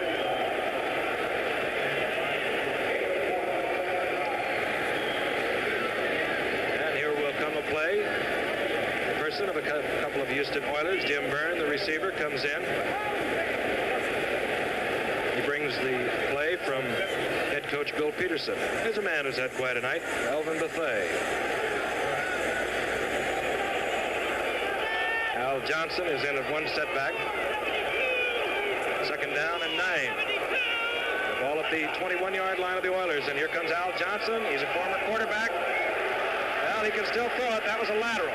Boy, look at that arm. And wide open is Burrow. And he drops it. And had not Pastorini bobbled that ball, he would have been able to throw it in time to get that ball to Burrow, who was wide open. That's some razzle-dazzle. I like that. That's Al Johnson, whom Don was speaking of a moment ago. He was a quarterback at Cincinnati. Good runner, good passer. Here's Burrow. He's loafing down to make it look as if he were looking back to the play. I don't believe they actually thought he could throw it that far. But I agree, if he had picked it up or had caught it, he could have rifled a little bit more and gotten that ball down in front. 3rd down and 9.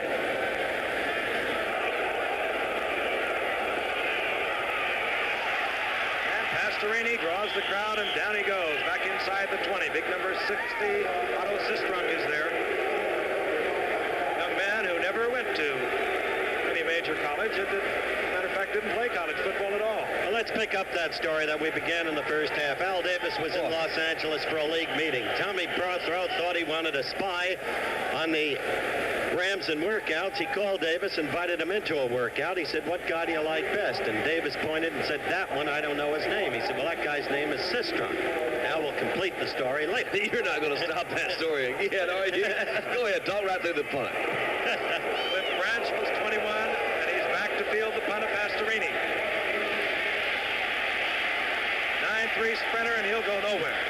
In, dropped inside his 30, 52-yard punt by Pastorini. The one thing he is doing well tonight. So the Oakland Raiders take over, and we'll be back at the Astrodome right after this message.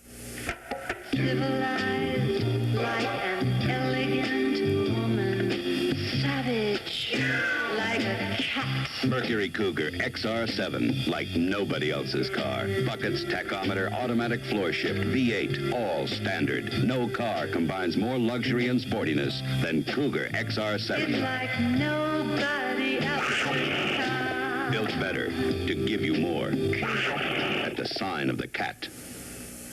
Jim makes a point of helping you understand what you're buying. Jim Mullins? Well, he's just a complete man. These Vermonters are talking about their friend Jim Mullen, the kind of insurance man you don't mind seeing. In our youth group, Mike, you can really talk to him, and he'll never put you down. Jim, he's 1 in a million. You my daddy. Jim Mullen in Burlington, Vermont is one of 22,000 Metropolitan life salesmen. Like Jim, they're all more than salesmen.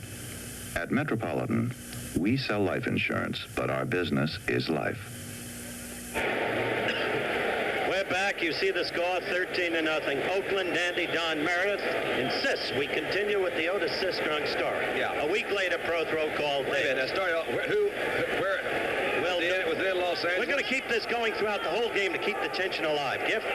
1st and 10. The Oakland Raiders moving from their own 29. Monica's the quarterback. Charlie Smith, the ball carrier. He moves over the 35 to the 36. There's the young man we were speaking of a moment ago, Len Dickey, who had that severe injury, dislocated hip, the surgery, and hopefully he will be able to return to this game.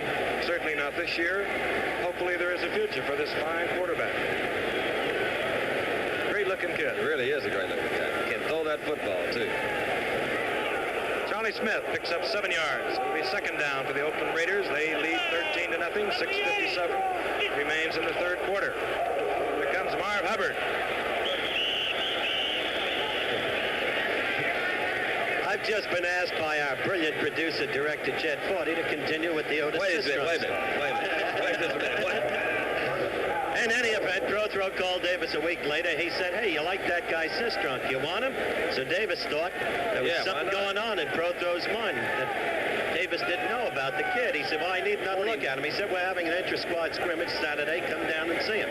Now Davis goes to see him. The kid's the star of the game. He makes a deal with Prothrow, and he gets the kid. And we'll finish it later. Ball at the 44.5-yard line. 1st down for the Raiders. This is Charlie Smith. Gains about 2 yards. Davis gives up. Just a minute. Wait a minute. Did Davis come to Los Angeles? Yes, he did. Prothrow had said. Davis came to Los Angeles, saw the intra-squad scrimmage. Now he makes a deal with Prothrow, gives up a number 3 future draft choice, gets back a number 4 future plus Sistrunk. At this very time, Carroll Rosenblum has acquired possession of the L.A. Rams. Rosenblum holds his first meeting with Prothrow, and he knows about Sistrunk showing in the intra-squad game. Prothrow says, I've traded that kid. Rosenblum said, what? He was the best-looking kid in the game. What do we get for him? When are you going to get to the rest of the story? After this play. 2nd down and 7 from the 47, the reverse. And the reverse goes to Raymond Chester. Raymond Chester gets up to the 50. Up there by Pat Holmes, number 79, a gain of about 3. To make a long story short, the Rams would like to have gotten Otis Sistrunk back. Instead, he wears number 60 for the Oakland Raiders, and Davis is convinced he's going to be a star for a lot of years to come. Injury, as you see, on the field. I think that's Alexander, I believe. Willie, number 19. He was taking on a very big man in Raymond Chester, number 87, the tight end, who is such a fine runner. He's 6'3" and 225 pounds. Now watch him come around. And he really does hit him too, Frank. Watch Chester as he hits Alexander, number 19. You'll see him come up. He does make the tackle, but head on right there, and you can see he's really out now. I think it's just he caught him right with his head. I believe he is knocked out. Giff mentioned at the top of the game that Raymond Chester wasn't right, and that's true. Raymond tore up some cartilage in the ribs in the opening game of the season against the Pittsburgh Steelers. That was that bitterly waged 34-28 victory by Pittsburgh, if you remember it, over Oakland. As a result, Raymond told me today at the hotel where they're staying, again, you're seeing the top of the dome, he said, please tell my coach, Earl Banks from college at Morgan State on the air, that I have not gotten fat, that I'm wearing padding to protect my ribs. So there it is, Earl Banks. Speaking of the NCAA, college football will continue this Saturday on ABC with 3 telecasts.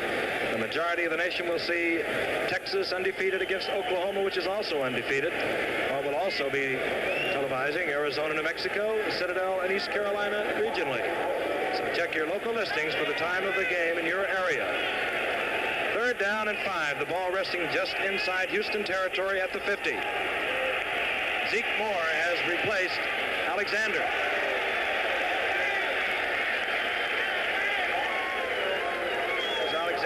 Sidelines, the attempt to Marv Hubbard, and Ron Pritchard was there to meet him.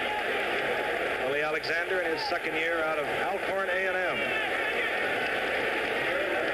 And obviously shaken up on that tackle of Raymond Chester. So the Raiders cannot move the ball. That will bring on Jerry DePoyster. Incidentally, Frank, while we await this punt. Raymond just has a consecutive game streak going for pass receptions, and I don't believe he's caught a pass tonight. He has not. Almost sent it over the head of DePoyster. Kenny Houston, the single safety, will let it bounce. Oh, and he'll play it. And he draws a crowd, and he goes down at the 4. Kenny Houston taking his chance. And it goes all the way back to the 4-yard line, where Dan Pastorini will have to go back to work.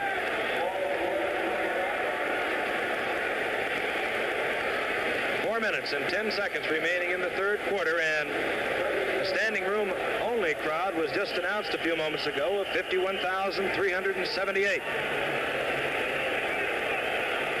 What'd you do with that check for $800,000, Dandy? Gave it back to you, Howard. Dandy has been funneling a check for $800,000. That story he'll tell. Right now, 1st and 10 for the Oilers. They'll move from their 4-yard line.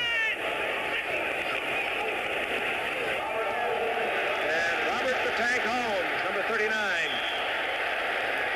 picks up a quick 11 yards out to the 15-yard line. The former Kansas City great. Hit there by Nehemiah Wilson. He's going to take off. Robert Holmes get his shirt. They just rip it off. He says, I'm going the other direction. The tearaway jersey is back. He had a big year in '69 when Kansas City won it all and beat Minnesota in the Super Bowl. One of those low-slung backs that Hank Stram was always so partial to, and a very good receiver. All right, they mark it at the 14, a gain of 9. Second down, a yard.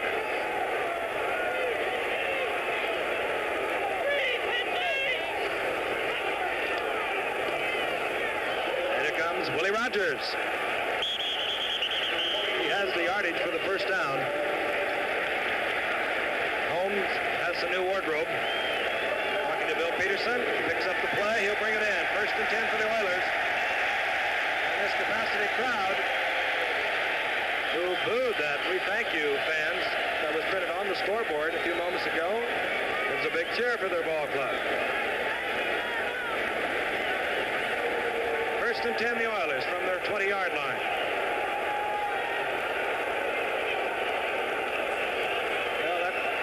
Up as Willie Rogers winds up with the ball, and Art Toms winds up with Willie Rogers. I think they might have messed this one up a little, Don. Yeah, it looked like one of those who wants it kind of things because it was a mix-up. But look at this Toms play that we've mentioned him several times tonight. But that he played off his blocker very well, kept his head up, good position, saw the reverse or the attempted reverse, forced it in there for about a 4 or 5 yard loss. Willie Alexander, we have been informed, is all right. Quite possibly will be back in the game. This now on 2nd and 15. Pastorini. Well, he's over the line of scrimmage. Finally forced out of bounds by number 82, Horace Jones, and the crowd doesn't like it. Bill Villapiano is also there along with Otis Sistrunk. Again, at the top of the screen is Burra. You see him being forced out of his pocket. Burra saw that. He takes off deep. He's in the middle again, trying to find an opening. Those guys are hard to see. Here's part of the Sistrunk. Whoop. Sistrunk gave him a shot to the chops. That's what the crowd was reacting to. That's the same guy that Howard attempted to tell that story about. It's third down and 12. Pastorini with both wide receivers. Going to the right end, Willie Brown almost picked that one off. Willie Brown covering Ken Burrow beautifully. And this man is really having a difficult night. Well, I don't really know much to say, Frank. It's just he's throwing to Burrow. Burrow goes up. He didn't come back for the ball, but the ball was not really thrown in where it should have been. Pastorini is not doing a very good job tonight. Well, we can't say he's punting well. Good. And this will be the speedster, Cliff Branch, the rookie from Colorado, with the 9.3 speed. And he's tripped up back at the 40-yard line. Getting down there quickly, number 19 of the Houston Oilers was Willie Alexander, who was shaken up just a short while ago. You know, Marcus Welby has a fellow doctor as a patient this week. He gets worried when the man, convinced he has a terminal disease, tries to provide a mother for his son by a hasty marriage. Patrick O'Neill is the guest star, and you can get the whole story on Marcus Welby, MD, tomorrow at 10, 9 o'clock Central Time, here on ABC. First and 10, the Raiders. And here comes Marv Hubbard. And he's met by number 90, George Webster.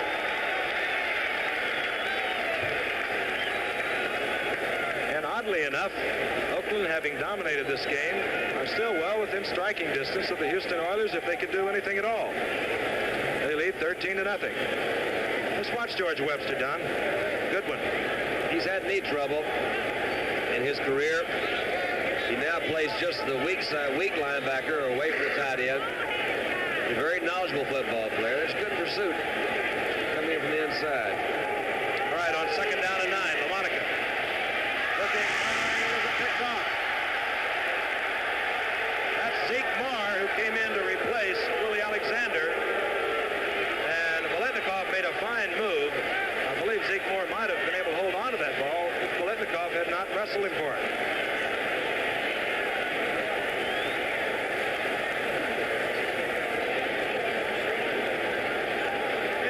Traveled Kent Nix, who's the backup man to Dan Pastorini. And now he's working for Ma Bell. Yeah. How about those phones? He could get in there before the night's over, Frank. He's won a lot of games coming off the bench. Last year was Chicago. LaMonica on 3rd and 9. Fires out to Clarence Davis. He has the first down. And he moves inside the 45. Stopped finally by Ken Houston, number 29, and number 58, Ron Pritchard. It's a good job by LaMonica coming back in the pocket. Good job by his offensive line, pushing the defensive lineman past him, but he set good, solid, deep. Lineman came by, he came up. Of course, you just saw that on the screen. I don't know what I'm doing. Clarence Davis, who played his college football for the number 1 team in the nation at the moment at the University of Southern California. He had as a blocking back. Young man who scored 3 touchdowns for the Giants yesterday, Charlie Evans. And Clarence Davis was some kind of running back. And Darryl LaMonica kills the clock and kills the 3rd quarter. And that is the end of the 3rd quarter with the score. The Raiders 13, the Houston Oilers nothing. We'll return after this word from our local stations. Enjoy the Paul Lynde Show Wednesday night at 8, 7 o'clock Central Time.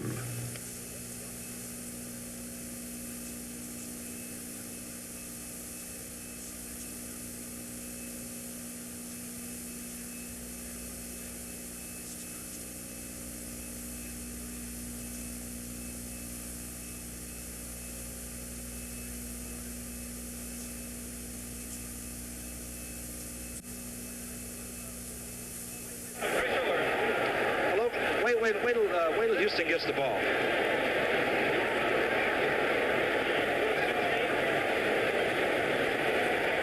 Minutes to play. The Oakland Raiders leading the Houston Oilers 13-0 from the Astrodome. Frank Gifford along with Howard Cosell, Don Meredith. The game has been really highlighted by errors more than anything else. The Oakland Raiders with a touchdown just before the half. LaMonica to Biletnikoff have the 13-0 lead. 2 field goals by George Blanda.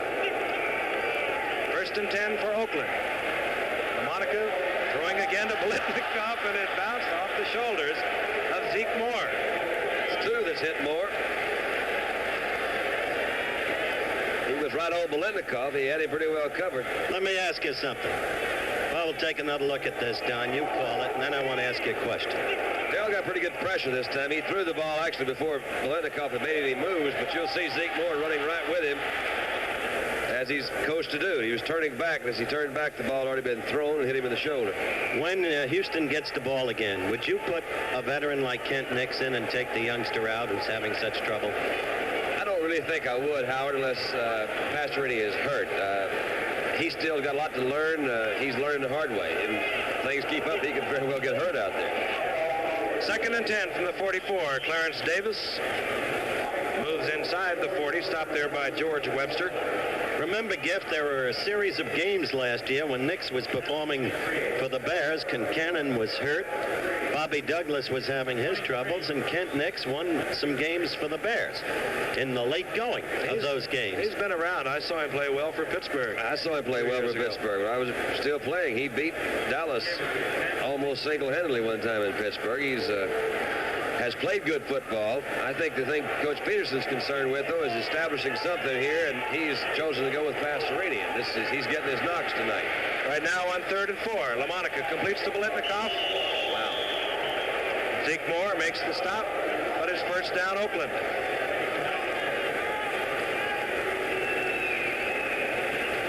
Fred Biletnikoff in his 8th year out of Florida State, where he played for the Houston Oilers coach, Bill Peterson. Good block by Clarence Davis. And he's taking George Webster, and he's giving away a lot of pounds. And his headgear. A lot of pounds in his headgear. You saw him go after it, too. That's right. 1st and 10 Oakland. They're at the 30-yard line of the Houston Oilers. 13:30 remains in the game. Here comes Clarence Davis. Moving down to the 27. Stopped there by Leo Brooks.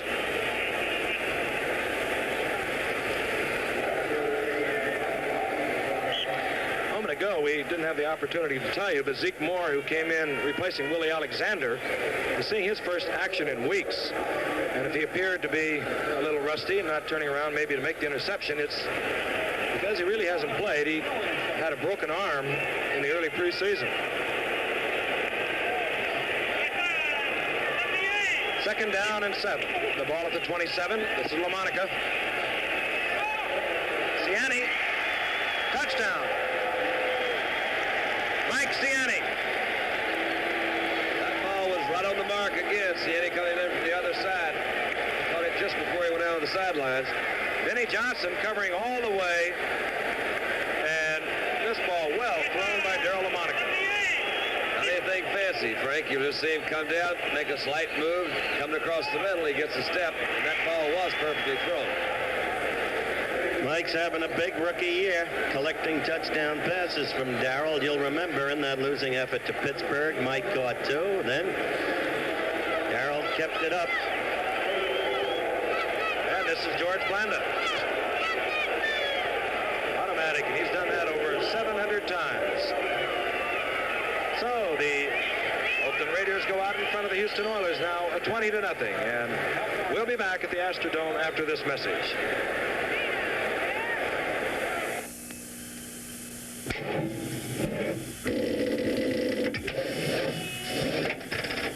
Five cars, 5 dead batteries. But we're going to start all 5, all at once, with one battery. A 2-year-old Sears Die-Hard battery. The Die-Hard, with extra power to start your car when most batteries won't. It lives up to its name. Sold only at Sears. Let one beautiful Swede introduce you to 2 more. Borkum Riff, the bourbon-flavored tobacco from Sweden, now introduces Borkum Riff cherry liqueur-flavored tobacco and Borkum Riff cognac-flavored tobacco. 3 beautiful Swedes, all called Borkum Riff. Borkum Riff. Yeah.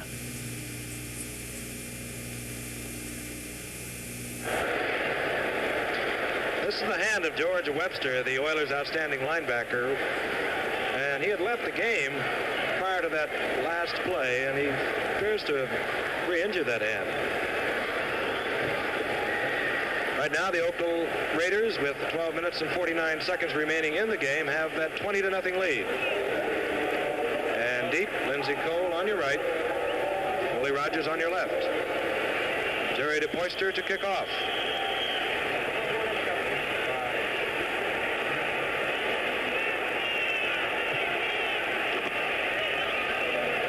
This will be Lindsey Cole.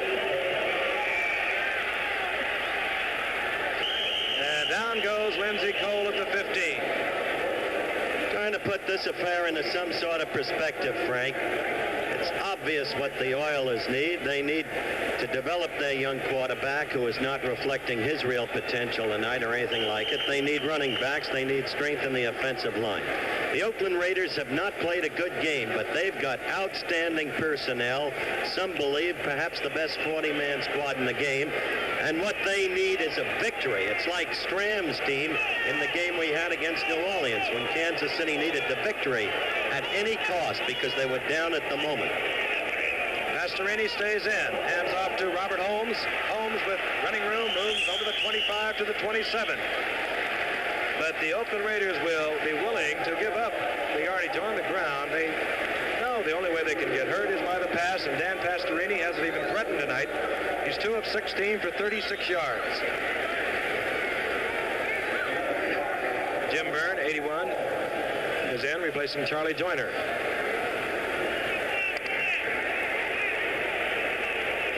Byrne left, Burrow to the right. 1st and 10, the Oilers. They're at their own 27-yard line. Pastorini underthrows, and Burrow almost comes up with a great catch. And had he hit him, he might have gone a long way, Don. He really could have, Frank, and of course, I guess I'm looking at it from the quarterback standpoint. I think he could have had it. Let's take a look at it. It was a little bit low, but, you know, a night like tonight, it would have been nice if he could pick that thing up because, as you said, he had a look at that stride that guy's got. He sure can run with it when he catches it. The ball was a little bit low, but he could have picked that thing up. It would have been a foot race. 2nd down and 10. Now at the 27. The Oilers with no points on the scoreboard, trailing 20 to nothing.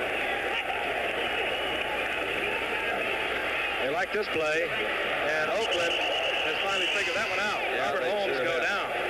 Bill Villapiano, you could fool him a couple times, but you better not try it more than twice. Good heady ball player, 2nd-year man out of Bowling Green. We saw him on Monday night a year ago against Cleveland when he had a great night. He is a good heady linebacker, and he's got the kind of quick action that is perhaps the best index of what Detroit throws at you with that trio of Newmoff, number 50, Lucci 53, and Wayne Walker 55, and you'll be seeing those guys next Monday night as the Lions go against the Green Bay Packers in a fight for first place, Central Division NFC. 3rd down and 15. Dan Pastorini still having his problems. Going deep. Burrow is there. Burrow was back there. I couldn't see again, but it looked as if Tatum didn't tip it, it hit Burrow again. One thing Pastorini can't do, he can throw it a long way. Oh, he just one-handed that. Number 48 is Nehemiah Wilson. I thought it was Tatum. I'm sorry. Well, it hurts when it hits you in the shoulder. Yeah. So Dan Pastorini, who's been punting well tonight, didn't hurt me. Will have another opportunity to punt. 4th and 15.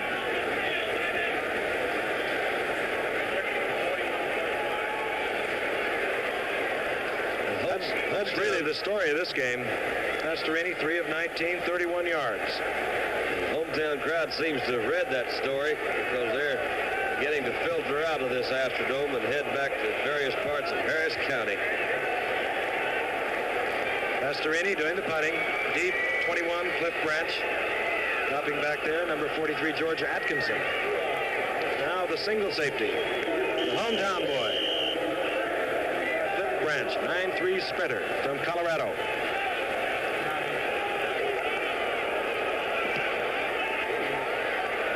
Well, I should not have said it.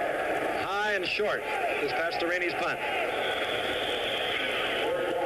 Goes out to Oakland's 45-yard line. So that's the story at this moment at the Astrodome. The Raiders 20, the Oilers nothing, 10:30 remaining in the game. We'll be back after this message.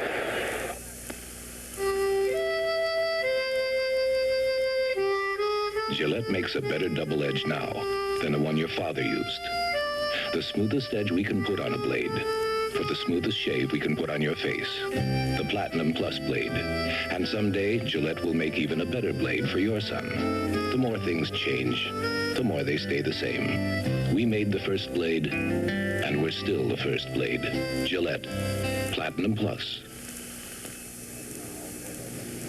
I wouldn't use an antiperspirant if I didn't have to, but I have to.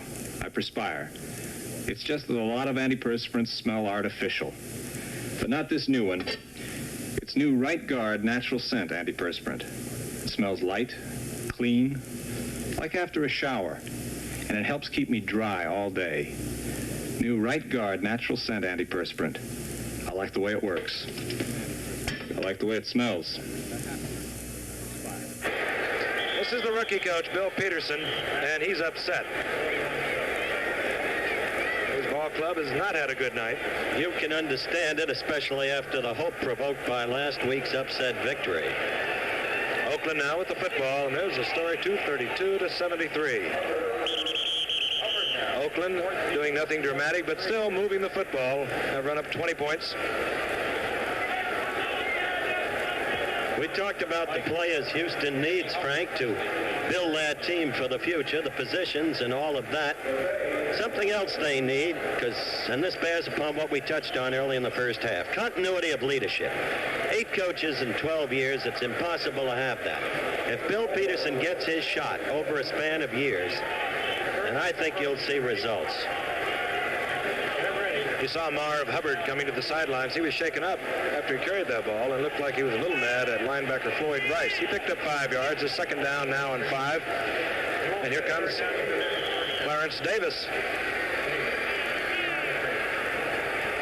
Pat Holmes in on the stop. Not a bad night there. He's had a good night. Considering he goes back to a time when he could not make this Raider team. That was back in 1968. That's when Giff and I went up to Hartford to watch him play for the Hartford Charter Oaks, and Giff espied the greatness of the youngster and called Al Davis and said, get him back. Did I do that? No. Well, anyway, he led the league at Hartford in that Atlantic Coast Conference, came back and has made it big with Oakland. Davis picks up the first down. His first and 10 Oakland at the 44 of Houston. Tillman makes the stop on number 40, Pete Banaszak.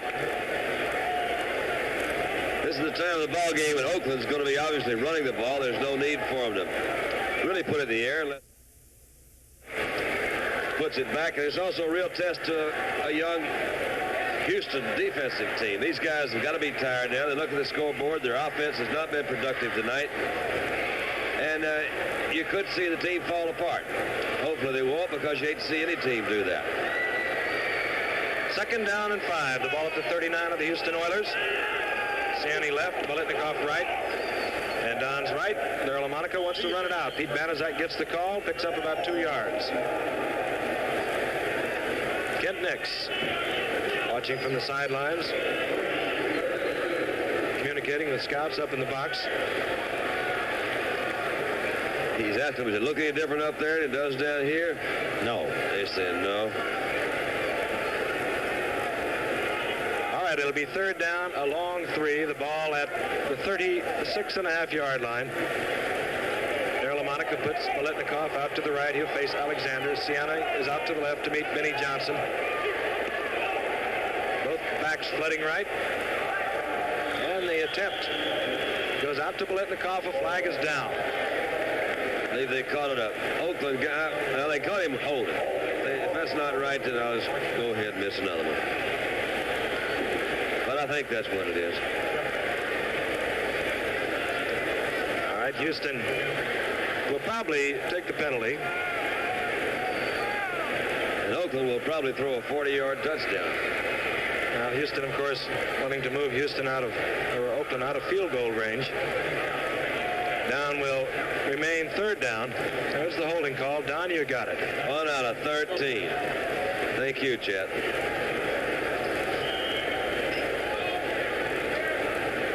Third down, about 19 now. The ball back at the 49-yard line of the Oakland Raiders.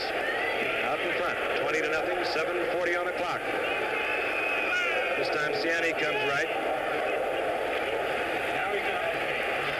And going deep. Tipped away, intended for Cliff Branch.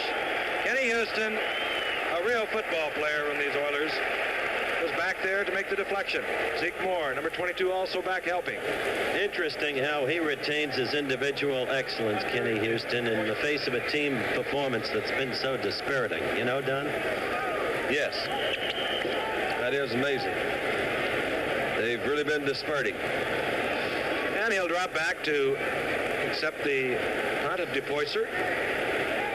Kenny Houston led the AFC last year in interceptions with 9. Here's DePoyster.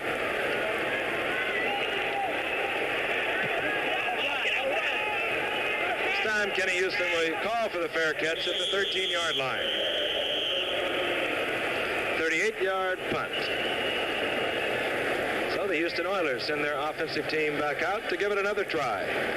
They trail 20-0 with 7:26 remaining in the game. We'll be back after this message. The American worker. Today, some people are saying that he just doesn't measure up, that he can't build products with the kind of careful workmanship his father's generation did. Today, some people say you have to go overseas to get quality like that. Well, to that kind of thinking, we politely answer, bunk. Every colored TV Zenith makes is built right here in the United States by Americans like these. As far as we're concerned, our own people here at home have proven that you can't do better than honest American craftsmanship.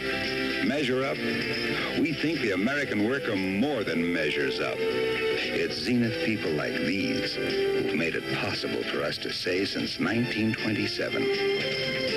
At Zenith, the quality goes in before the name goes on. Back at the Astrodome, the Oakland Raiders looking very much as though they're going to stay 1/2 game off the pace of Kansas City in the AFC's Western Division race and tied with San Diego. They lead the Houston Oilers 20-0, 7:26 remaining. And this young man, Dan Pastorini, has had a really difficult night. He has to throw, trailing 20-0. A flag goes down. Charlie Joyner can't hang on to it. He's hit by Jack Tatum, number 31. A flag down at the line of scrimmage.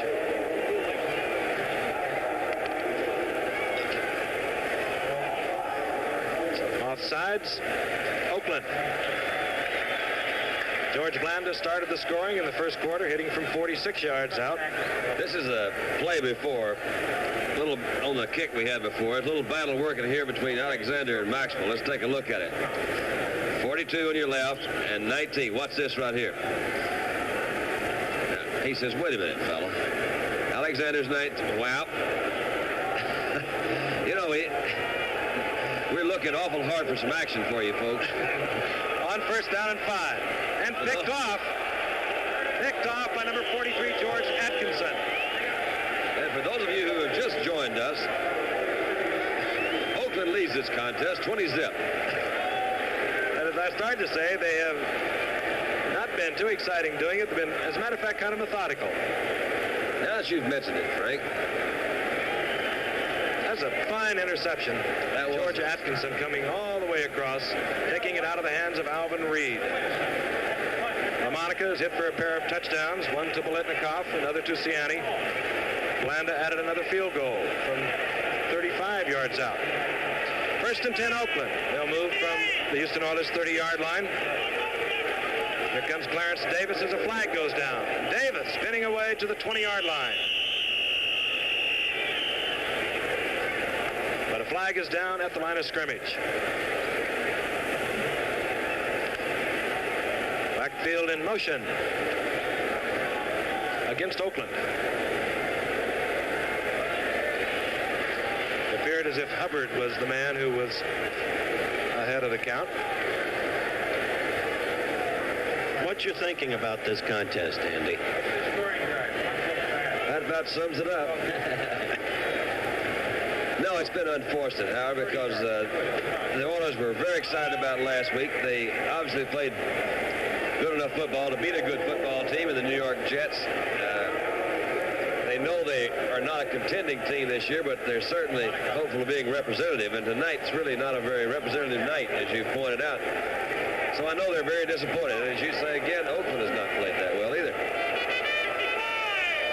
First and 15, Oakland. From Houston's 35-yard line. Pete Banaszak. Banaszak stopped there by Phil Croyle, who has replaced, number 59 is Croyle, and he's replaced George Webster. And I believe there might have been a face mask called. Of course, that this year is only a 5-yard penalty, unless it's deliberate, considered flagrant violation.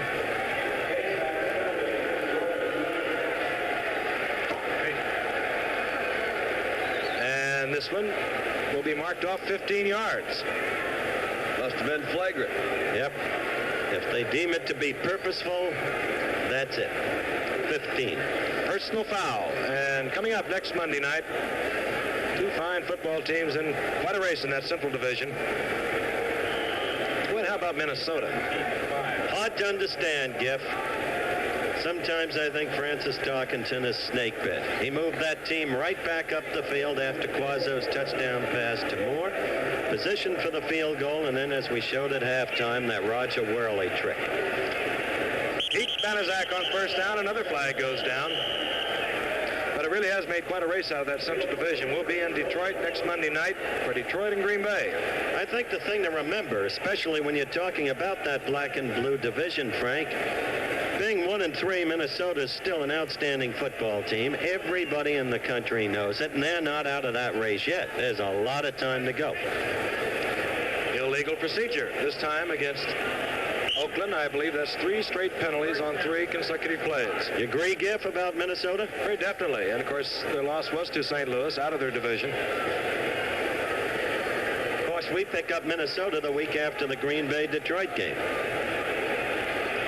Well, I'll say it again. It's still first and 15. It's been that way for about 4 or 5 minutes now. 6:39 remaining in the game. Here comes Clarence Davis. Keeps his feet. Moves inside the 25 to the 23. Zeke Moore wound up with the football, but they'll bring it back. Ron Pritchard in on the stop. And this man has been really busy. He really has. Nobody came out to get him that time, so he had kind of a free run of it. So those middle linebackers kind of wind up before they hit those folks. You see him throw those arms back. Clarence Davis feeling the effects of that. I think he caught that forearm right across the forehead. You know, linebackers always are, we're kind of weird, Don. Yeah, well, you got to watch them. They're a special breed. You know, they make them just right where they can move fast, and yet they're still big enough to carve you up. Pritchard now with 8 individual tackles, 6 assists. Going to hear a lot about this young man. Second down and 12 now for Oakland.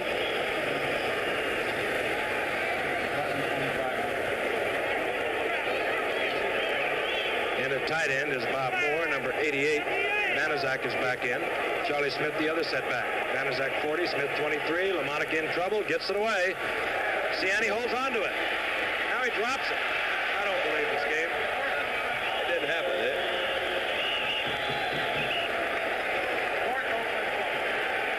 Houston's ball, and who got it? Willie Alexander, I believe, finally came up with the ball. It'll be first and 10, the Oilers, well, from their 7-yard line. Here it is, just a little kind of turn-in pattern. A little low. Almost dropped it, as you pointed out. Comes back in. Man alive. So the Houston Oilers take over. First and 10 on their own 7. We'll be back at the Astrodome after this message. We've proved in test after test how smooth our big Mercury Marquis can ride. But how about our smaller Mercury, the personal-size Montego MX Brougham? Karen and Zach Taylor, whose hobby is home movies, will help the Nationwide Consumer Testing Institute evaluate the Montego's ride. While Karen drives through scenic California horse country, Zach will shoot with one movie camera. An identical camera mounted on the axle will film the same scenes. The wheel camera shows how rough the road really is, while Zach's camera gives clear proof how smooth and steady Montego rides. Montego's big car ride is built to Lincoln Mercury's high standards on an extra wide stance and the same type high stability suspension system as our most expensive luxury cars. 73 Mercury Montego, built better to ride better. Pictures don't lie. At the sign of the cat. The Houston Oilers down 20-0. Get the football back. Ciani fumbled. Willie Alexander recovered. Dan Pastorini going all the way on a very bad night for the Houston Oilers. Uh-oh. And Pastorini gets out over the 10 to the 12. And he's dropped there by big number 84, Tony Klein. Clarence Davis, 28 of Oakland, who went out just a couple of seconds ago. The report was only dazed. If there are any need to use him again, they could. I don't know if we'll see him again under these circumstances. And laying it right on the line. And I think we've been pretty honest about it. This has not been a good football game. We think we've got two great games coming up over the next weekend. Texas against Oklahoma in college football on Saturday. Green Bay against Detroit next Monday night. Texas on. Second down and 4. Pastorini, and it's deflected, and it's picked off by Otis Sistrunk. And you can pick up the story, Howard. Sistrunk has scored. Al Davis was in Los Angeles, and they went to this scrimmage, you see. And that's the... I don't remember what happened after that. I remember that part of it. Nandy, that was a problem at SMU. No. Retention. Sistrunk did not go to SMU. You said he didn't go to college. I remember that part of the story. No, Otis didn't go to college. And Al Davis did go to a scrimmage at the invitation of Tommy Prosper. Can I finish a little of that story? He happens to come from a very large family in Columbus, Georgia, and he had to work, and he had to take care of that family. And then he finally went up to Norfolk and played up there in the Continental League. And he decided he wanted to try out the big time. So he comes up with the interception. Otis Sistrunk. From the 14-yard line, here comes Clarence Davis. And look at him break tackles. He'll score. Well, they put him back in. We said he was only dazed. I don't know what the exigencies were that dictated the need for another touchdown, but John Madden, the coach, decided to use Davis again, and that was the result. Coming off a broken bone in the shoulder, playing his first game in 7 weeks. And he adds a lot of spark to the Oakland attack. Good kick return man was second in the American Football Conference last year, returning kickoffs. Southern California has had a lot of great runners in its history. That they have. I think beginning with a fellow who wore number 16 and is immediately to my left. And you're looking at another 16, knuckling it through for the conversion. George Blanda. Number 14 is warming up on the sideline. Kent Nix is going to pull this one out of the fire. You think he's excited about coming in? Don't you know he's thrilled? 27-0, the Raiders over the Oilers. And it'll keep that American Football Conference Western race alive. Harlan Savari with some real good troops down in San Diego. And, of course, Kansas City on a 3-1 record thus far. There's Bill Peterson, great college record at Florida State. Spent 1 year at Rice. Turned down several professional offers. And wound up here in Houston. And as Howard mentioned, I think will probably turn out to be a very fine coach. I know his 5 boys are watching around the nation. Jerry DePoyster. Set to kick. On your left, Willie Rogers. Lindsey Cole on the right, and this will be Cole. The back of the end zone, he'll stay there. All right, will we see Ken Nix, or will we again see Pastorini? 4 minutes and 28 seconds remaining in the game. And we are going to see Ken Nix. I wonder what you tell a quarterback, Don, in a situation like this. Well, we got to establish the run. Be careful, one thing. Is establish the run, son. Mix them up. Call your own plays and have fun. He says, you kidding me, coach? All right, Kent Nix at quarterback. 6 years. He's a Texas Christian boy. Well, Charlie Joyner's offside. Kent Nix, maybe justifiably so for the little action he's seen, bobbles the snap from center. is our game for the evening. Oilers, 4 interceptions. Isn't that amazing? Raiders have lost 4 fumbles. That equalizes that. Is that all the block kicks we had? Only 3? A couple of them were blocked twice. 4:25 remaining in the game.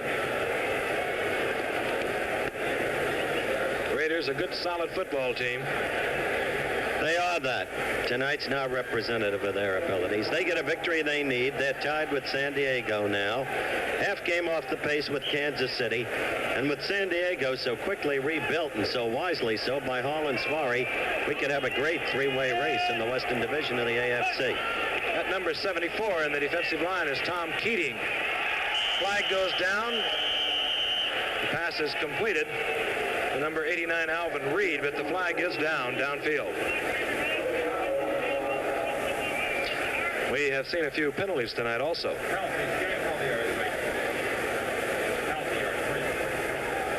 Holding against Oakland. 55, Dan Connors, 74, Tom Keating in there. The 2 great veterans who have been benched in favor of the youngsters you talked about. There's Johnny Madden, who at 32 when he started coaching Oakland was, of course, the youngest coach in the National Football League. And Johnny's record and Oakland's hold record is about as good a record as you could want to find, Frank, because they've been in 4 championship games in the last 5 years. But he has. He's done a terrific job. And he has gradually changed the nature of this team. He has a lot of youth. This is Kent Nix firing. Is picked off by number 48, Nehemiah Wilson. And you may as well have some fun, Nehemiah.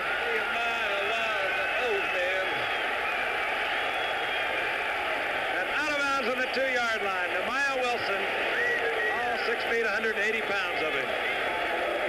Well, of course, when a team deteriorates, it can go all the way. We'll take another look at it. It's not really important anymore in the evening's proceedings. You're watching Kent Nix looking out, his projected receiver slipping, leaving the field wide open for Nehemiah Wilson. And Rhett Dawson was the intended receiver.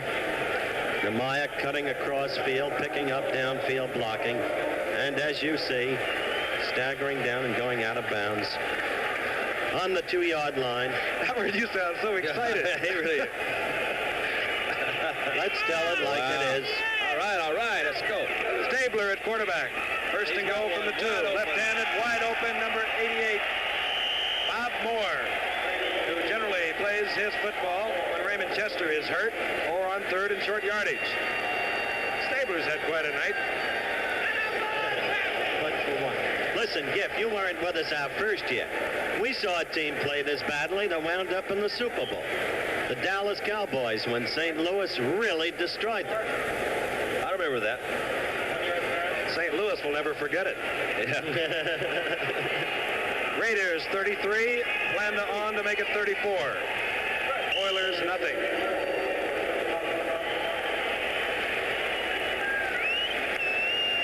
Well, we've got a big one coming up. What better way to spend this Saturday afternoon than with NCAA college football? And most of you this coming Saturday will be seeing the annual classic between Texas and Oklahoma. Oh, what an offense Oklahoma has with little number 30, Greg Pruitt, rated number 1 in the nation at the moment. Great in the use of the wishbone tee. Jack Mildren already just a memory, number 12 with the Baltimore Colts. Texas always so great under the leadership of Darrell Royal. Come on, orange and white. Jerry DePoyster will kick off. The Raiders have extended their lead now 34-0. Willie Rogers on your left, Lindsey Cole on your right. This is Lindsey Cole, 1 yard deep. Well, you could almost expect it. He'll stay in.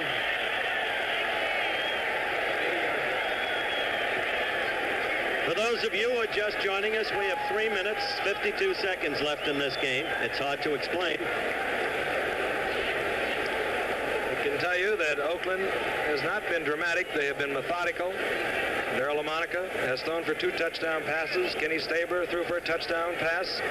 George Blanda hit for 2 field goals, 46 and 35, and there is our time remaining. Kent Nix is now quarterbacking in place of Dan Pastorini, and here comes Robert Holmes. Robert the Tank Holmes, upended by Jack Tatum. Holmes came to the Oilers in a trade to send Willie Frazier to Kansas City. Gained 323 yards here last year. His great years were 68 and 69. He had over 800 yards in 68, over 600 in 69. Jim Byrne brings in the play from head coach Bill Peterson. Burns, number 81.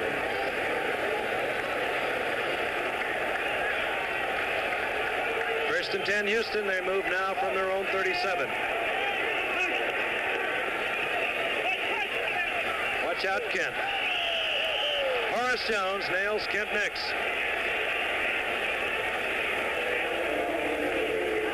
And you had a very good chance to see Horace Jones almost unobstructed as he came directly in on the blind side of Kent Nix.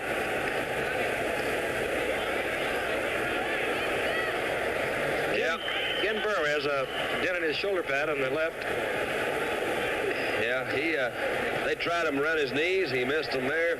Up around his shoulders. He missed one there. They haven't found it. They hit him right between those two zeros. Second down now on 17. Ball at the 31. And Nix underthrows to Robert Holmes. Right there is a vivid picturization of the excitement attendant upon this game. I guess we'll have some more shots of the crowd for you in a little while, folks.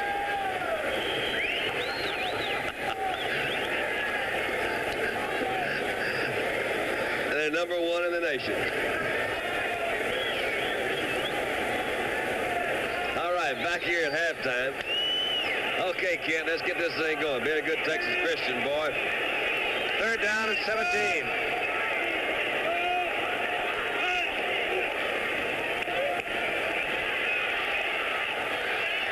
It's off the screen to Holmes. And Otis Sistrunk. Dan Connors, they all meet Robert Holmes.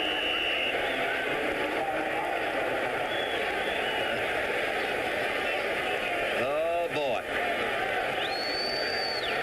Astrodome, the eighth wonder of the world. We've got 2 minutes and 18 seconds left, and then we've only got 7 days till we watch Green Bay against Detroit, fellows. I'm looking forward to it. Good, Howard. Scott Hunter, Greg Landry. Two pretty good young quarterbacks, Don. Yes, sir. On fourth down, Pastorini back into punt. I wonder if the New Orleans Stadium is going to be the ninth wonder of the world. I don't know. That's called the Superdome. They claim you can put this one in that one. What is it supposed to seat? 80-something, 84,000? About 102. Okay. Well, we have timeout on the field. The Raiders out in front of the Oilers, 34-0. We'll be back after this message.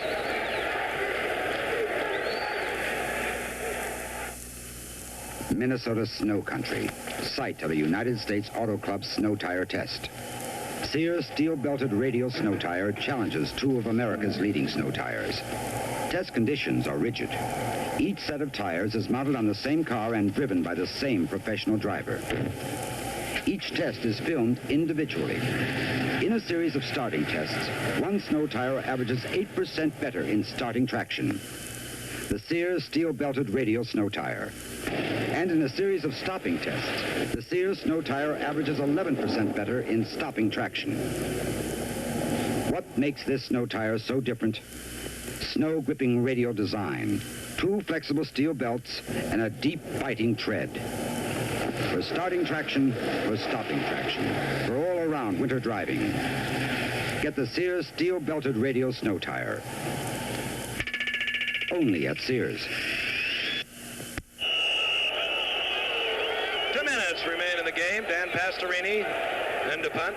He was the second leading punter coming into tonight's game, averaging 47. He's dropped off a little, even in punting. Cliff Branch drops deep. Another rookie from Colorado with the great speed. And this one draws a little ice. He really hit it. That'll boost the average a little. Sir. Yes, it will. Down to the 6-yard line. 63-yard punt. That should really help the average.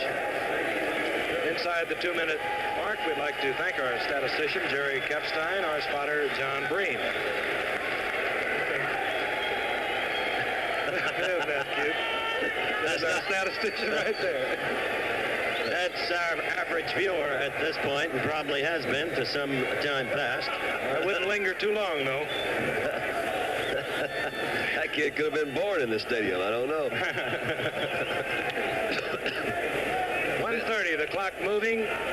Oakland with a 34-0 lead. Not terribly excited about getting things underway. Sabre now in at quarterback. I think you ought to set the offense, Frank. And then set the Houston defense, Frank. And then let's have a shot of the Astrodome. You know how much fun you guys are in a game like this? I know. Garland Boyette is in the lineup. There it is. That's always a fascinating shot. Back to the opening of our show. As we pan down to the gridiron itself. The AstroTurf at which you're looking, the subject of so much controversy, debate, and discussion. The action resumes. Gifford tells about it. 2nd down and 7. Banaszak for the first down. That should be enough to get rid of the clock. Pete Banaszak, number 40, steady-going performer, underrated through all the years. And Garland Boyette made the stop. We can tell you that our executive producer of NFL Monday Night Football is Roone Arledge. Tonight's game is produced by Chet Forty and Dennis Lewin, and directed by Chet Forty and Joe Assetti. Our associate director, Jack Gallivan. Our technical directors, Bill Morris and John Broderick. Assistants to the producers, Jim Cute and Howard Katz. Engineering supervisor, Rory Robbins. Our unit manager, Bob Ellsworth. As the clock ticks off, and she keeps her eyes on the football game, which now is over. The Oakland Raiders have won the game 34-0 over the Houston Oilers. And we'll be back at the Astrodome after this message.